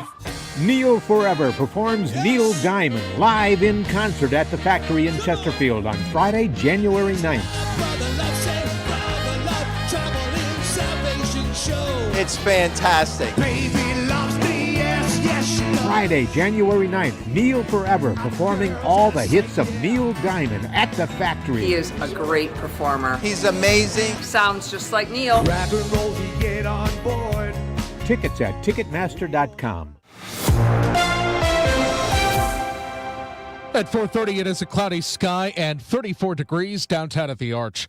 A granddaughter of the late President John F. Kennedy has died, Tatiana Schlossberg. Tatiana Schlossberg has died at the age of 35, according to a statement released by the John F. Kennedy Library Foundation.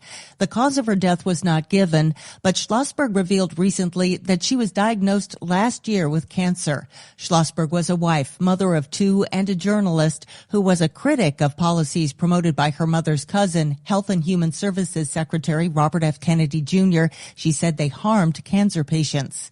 Heather Bosch, CBS News. A different kind of testing is underway in Missouri public schools this year. The state has kicked off a school wastewater testing pilot from about a dozen schools. Michael Connell, communications director for the Missouri Department of Public Safety, says the testing is for signs of fentanyl and other drugs. To date, about 40 schools have signed up early in December, and the testing has already started. I believe the testing has taken place in about a dozen of those schools already. I don't have any of the results.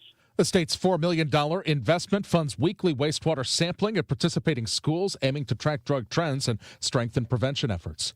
The new year is expected to bring some hard-fought changes to the business of selling cannabis. That story from Craig Figner from our station in Los Angeles. When President Trump signed his executive order to reclassify cannabis from a Schedule 1 drug to Schedule 3, it put marijuana on track to be in the same class of drugs as, say, Tylenol with codeine or anabolic steroids.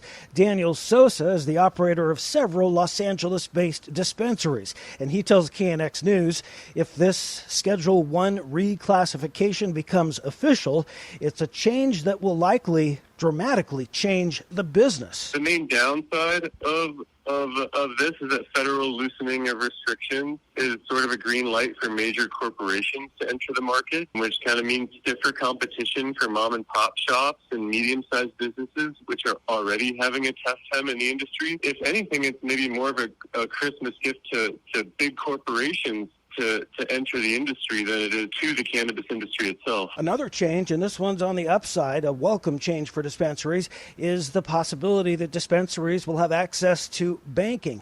Right now, marijuana is illegal in the eyes of the feds, and as a result, dispensaries can't have bank accounts, so they do all of their business in cash, pay all of their bills in cash. If they're able to have bank accounts, they no longer have the risk of dealing with such large amounts of cash in all aspects of their business. I'm Craig Figner. From the Saliga Heating and Cooling Weather Desk for tonight, breezy, cloudy, low 28. For tomorrow, partly sunny, high 45. New Year's Eve at about midnight, 32 degrees. Overnight low then, 27. Right now, 34 downtown. I'm Michael Calhoun, KMOX News. Traffic from the MichaelsFlooringOutlet.com Traffic Center. Well, some good news for 64 drivers and then some bad news downtown. This traffic reports the Service of Financial and Tax Strategies. Westbound 64, they cleared the crash west of Spady. Westbound 64 is slow. Hampton out to Clayton Skinker, Big Bend to Hanley. It jams Clayton Warson to Lindbergh, and then it starts opening up after that. There's still some slow traffic west of Lake St. Louis Boulevard out to 70 in the Westplex. Now problem downtown. I can't tell if it's a crash or a stalled semi, but the right lane blocked. Southbound 55 just past 44. Traffic is slow back to the Poplar, but now the trouble is a stalled semi in a traffic lane that's right near 7th Street on westbound 44. So that's backing up 44 into the depressed section and backing up 5564 back across the Poplar Street Bridge to Route 3 in Illinois. Other than that, the rest of these highways out there this afternoon look pretty good. We still have some heavy traffic on Manchester both ways between Baxter and Mason is pretty congested. I'm Roger Brand in the MichaelsFlooringOutlet.com Traffic Center. Retirement shouldn't feel like balancing a checkbook while blindfolded. I'm Gary Goldberg, and my team helps you see the big picture so you can retire younger, richer, and with less anxiety. Because guessing is not a strategy. Tune in to Wealth and Wisdom with Gary Goldberg Saturday mornings at 7 here on KMOX. Guys, Kevin Wheeler for Game Day Men's Health. You'll find them at GameDayMen'sHealth.com. Super easy. The process is easy, too. Let me tell you, when you get this process started, they're going to set you up with a consultation. It takes less than an hour to do the blood workup, to do a consultation there with a medical professional who's going to walk through the options for you. So you'll walk in, you'll say, all right, here's what I want. Do you want to lose weight? Are you trying to just feel better? That was me. I was at a period where I was like, my legs are just dead. I don't have the energy. Workouts are really difficult to get through. And when we went through the consultation and the testing, found out that the testosterone was low. So we fixed that, and it's been better every day since. And it's been about 8 months now, and it's been better every day. I feel younger every day.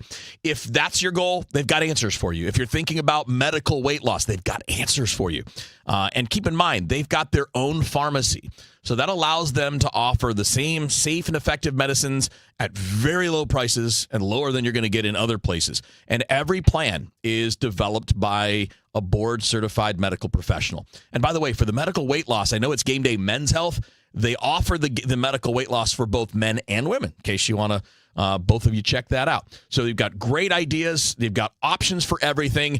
They've got discounted pricing too, by the way, and they always have for first responders, active duty military, veterans. So check it out. It's GameDayMen'sHealth.com. If you're dealing with something, don't just keep dealing with it. Take action and get back to the top of your game with Game Day Men's Health.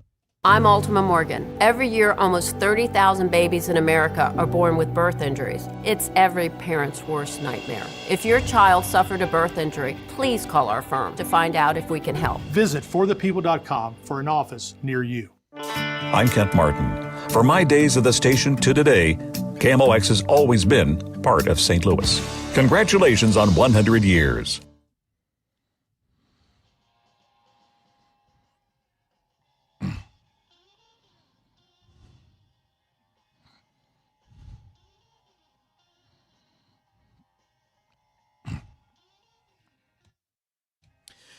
All right, DGS here on a Tuesday. Matt Pauley hanging out this hour, just chilling. Matt, we're going to break off of sports, man. I can do that. We'll get back to it for Rush Hour Sports, 5 o'clock hour. And then a reminder for everybody, countdown to opening day is tonight at 6 o'clock. Normally it's Thursday, but Thursday is New Year's Day. So you're going to get that tonight here on KMOX following Rush Hour Sports. So I teased this before. And I know that a lot of people that normally listen to DGS have heard it's usually me obsessing about killer whales. Okay.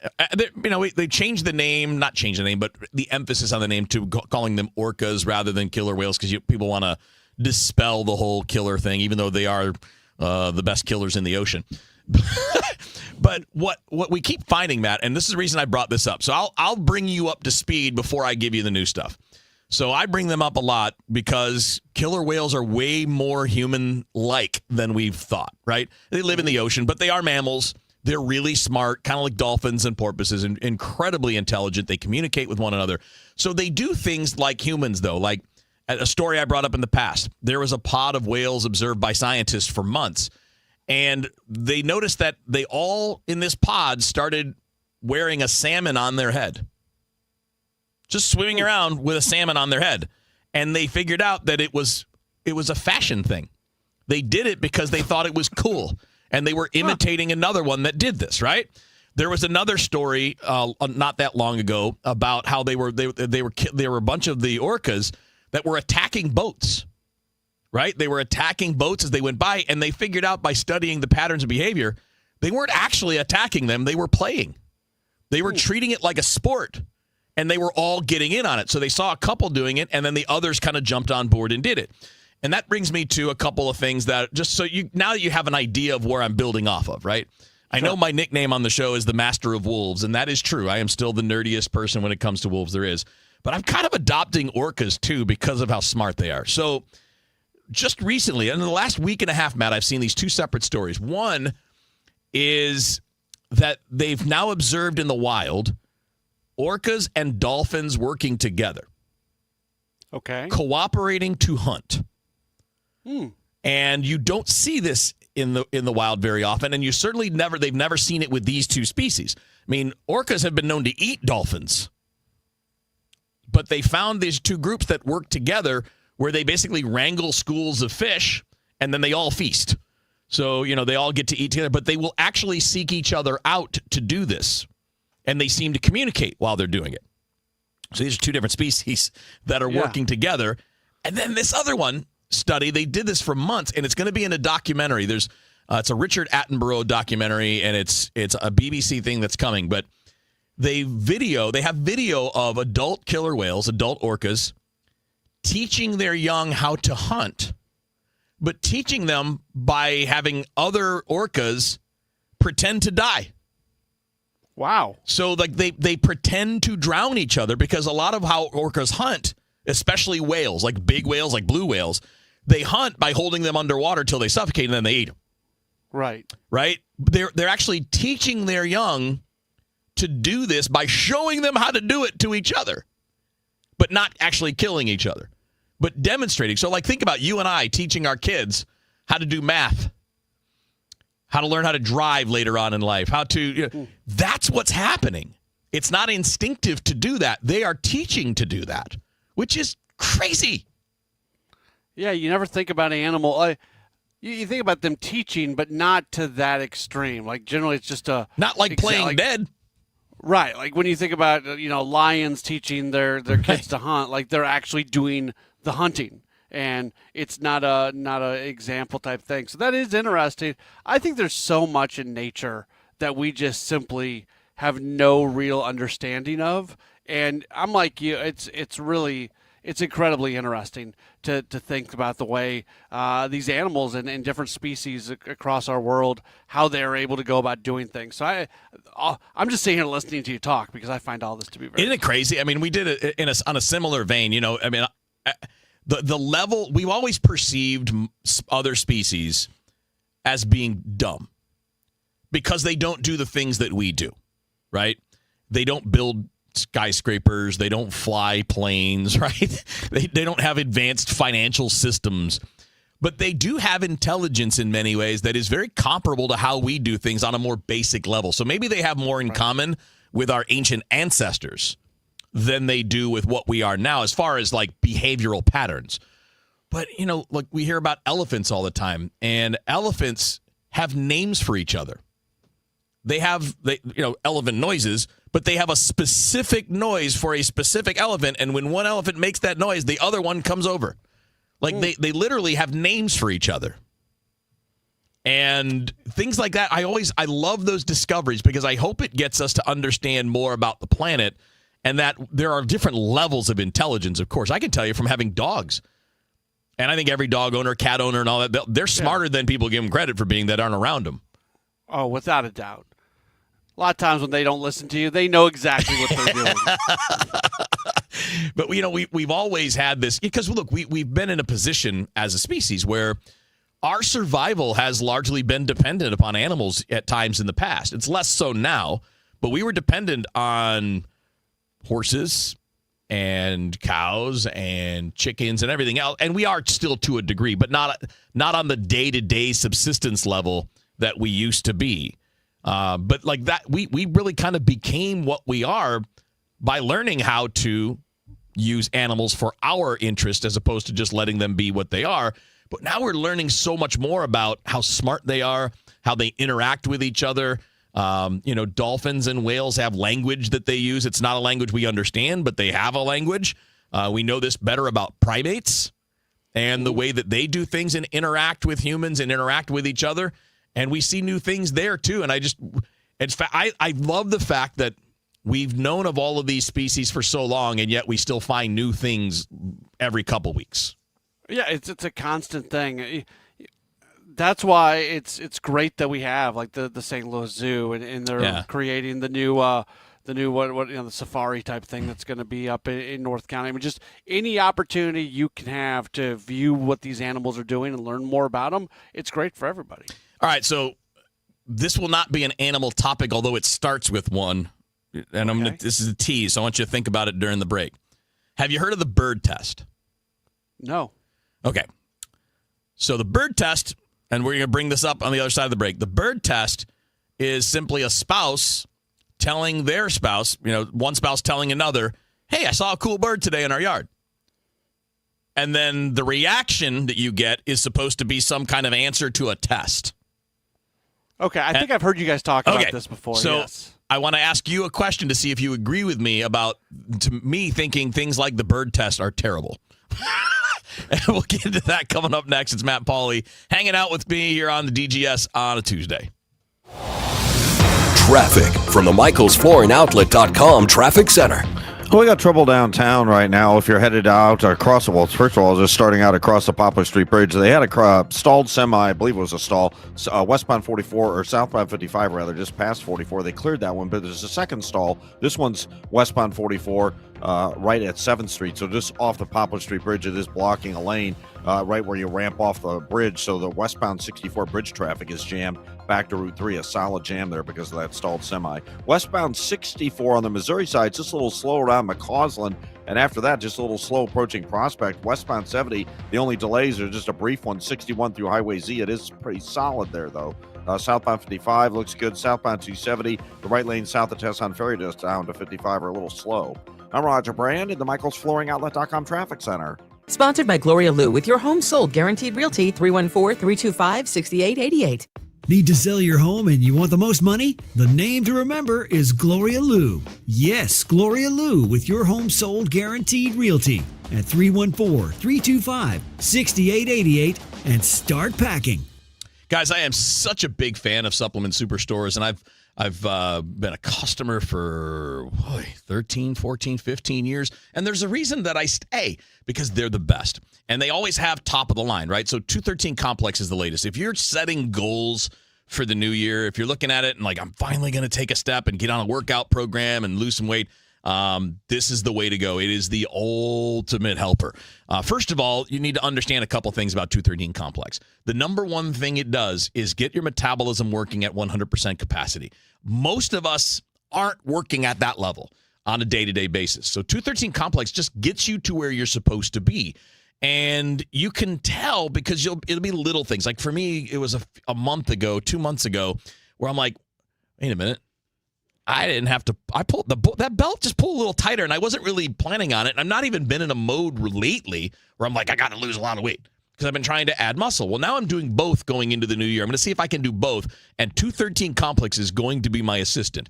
In addition to the metabolism, which is the biggest key, you get all day focused energy, no crash at the end of the day. So you're going to want to work out at the end of the day because you're going to feel good. Helps you fight cravings, which is a big deal. Lowers cortisol levels that can help with sleep. 213 Complex is fantastic. So here's what I have as a suggestion for you. Just go to Supplement Superstores. Tell them your story. They will sit there and work with you. They'll explain how the 213 Complex will help get you there. And while you're there, just say Kevin Wheeler sent me in. I heard him talking about it on KMOX, and they'll knock 30% off the 213 Complex for you right there. So to find your location and to get yourself started down that path, just go to supplementsuperstores.com. At LendSeek, we know running a business takes heart, hustle, and sometimes a little help. That's why we stand with you with our exclusive AI lending platform, connecting you to over 100 funders. If you've been in business for at least 2 years with a minimum annual revenue of $500,000, you can get up to $1 million in funding in as fast as 24 hours. No collateral, no prepayment penalties, no red tape. Apply today with no cost or obligation at lendseek.com. That's LENDSEEK.com. Thank you, St. Louis, for making Genesis of St. Charles the #1 Genesis dealer in Missouri for 2025. We know your time is valuable.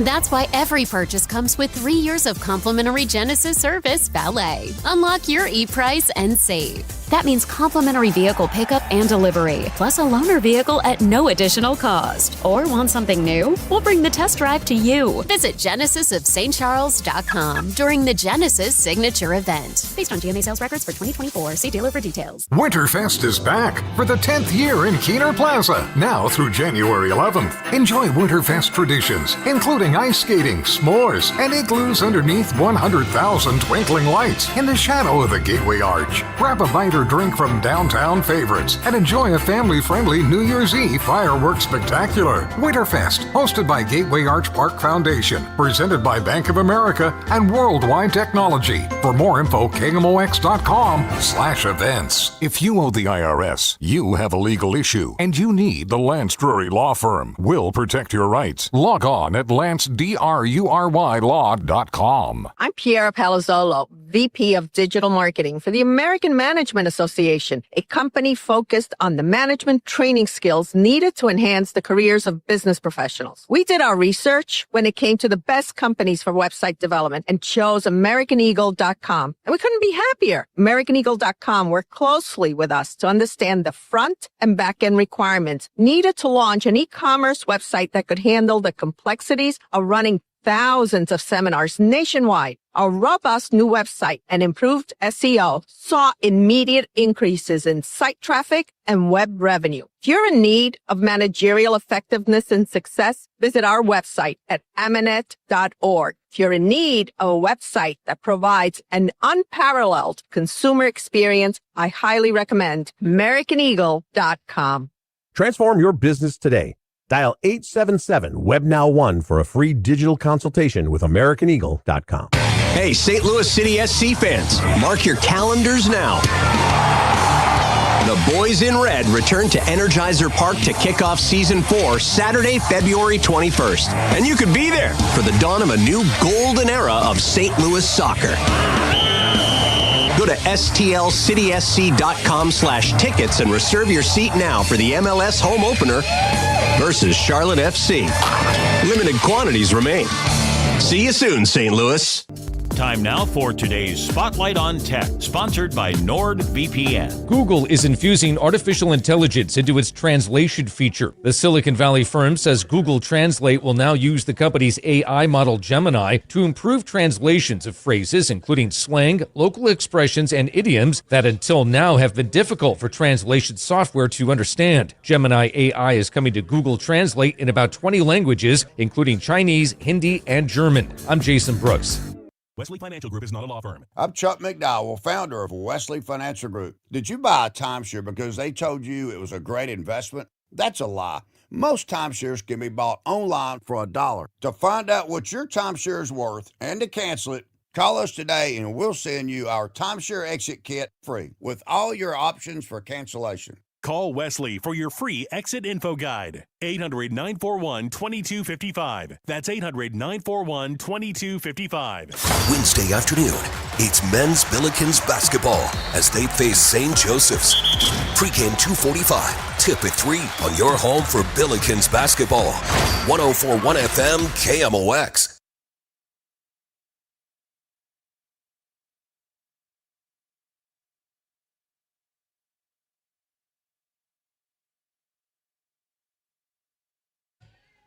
All right, back in on DGS, getting ready to wrap up this show. And I say DGS, everybody's gone but me. But Matt Pauley's kind enough to hang. We've had a good hang. Janelle joined me earlier. Sean Malone popped in for a couple of segments. We talked about some of the biggest stories of the year in St. Louis. And Matt, he and I did a little college football, which we'll talk about more coming up in Rush Hour Sports as well. And we got some more Cardinals and some more of that coming up there. So I teased Matt the bird test. Yes. And this is a thing that it's such a terrible idea. This is happening all the time on social media now, these various relationship tests. The bird test is one spouse brings up, hey, I saw a really cool bird today. And then you're supposed to be, based on the response of your partner, be able to judge whether they care enough, whether they're listening, blah, blah, blah. And I just wanted to bring this up to say one thing. I think you're going to agree with me. Because we've both been pretty stable for a pretty long time in this way. In relationships, I mean. Yeah. If you're constantly feeling the need to test your relationship, don't. Yeah. Because just think about it this way. If you're the one constantly being tested, how are you going to react to that?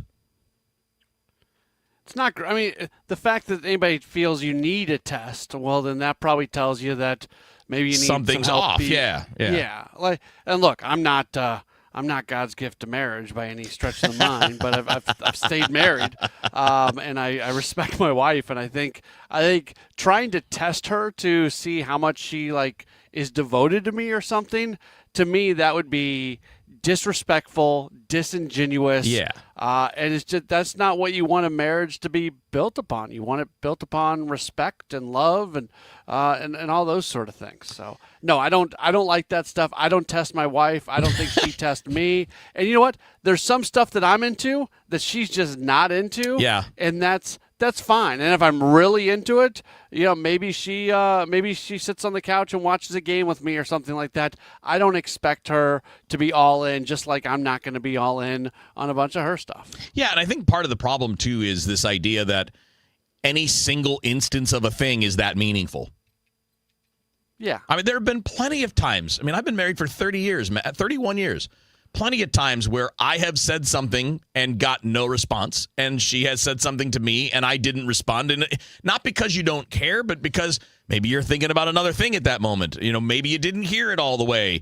And that's part of the problem when you're trying to conduct these tests at home is none of them tell you much other than in that moment, the person was either not distracted by something else and focused on it, or maybe they were distracted by something else. Maybe they're in a bad mood for a reason. Who knows?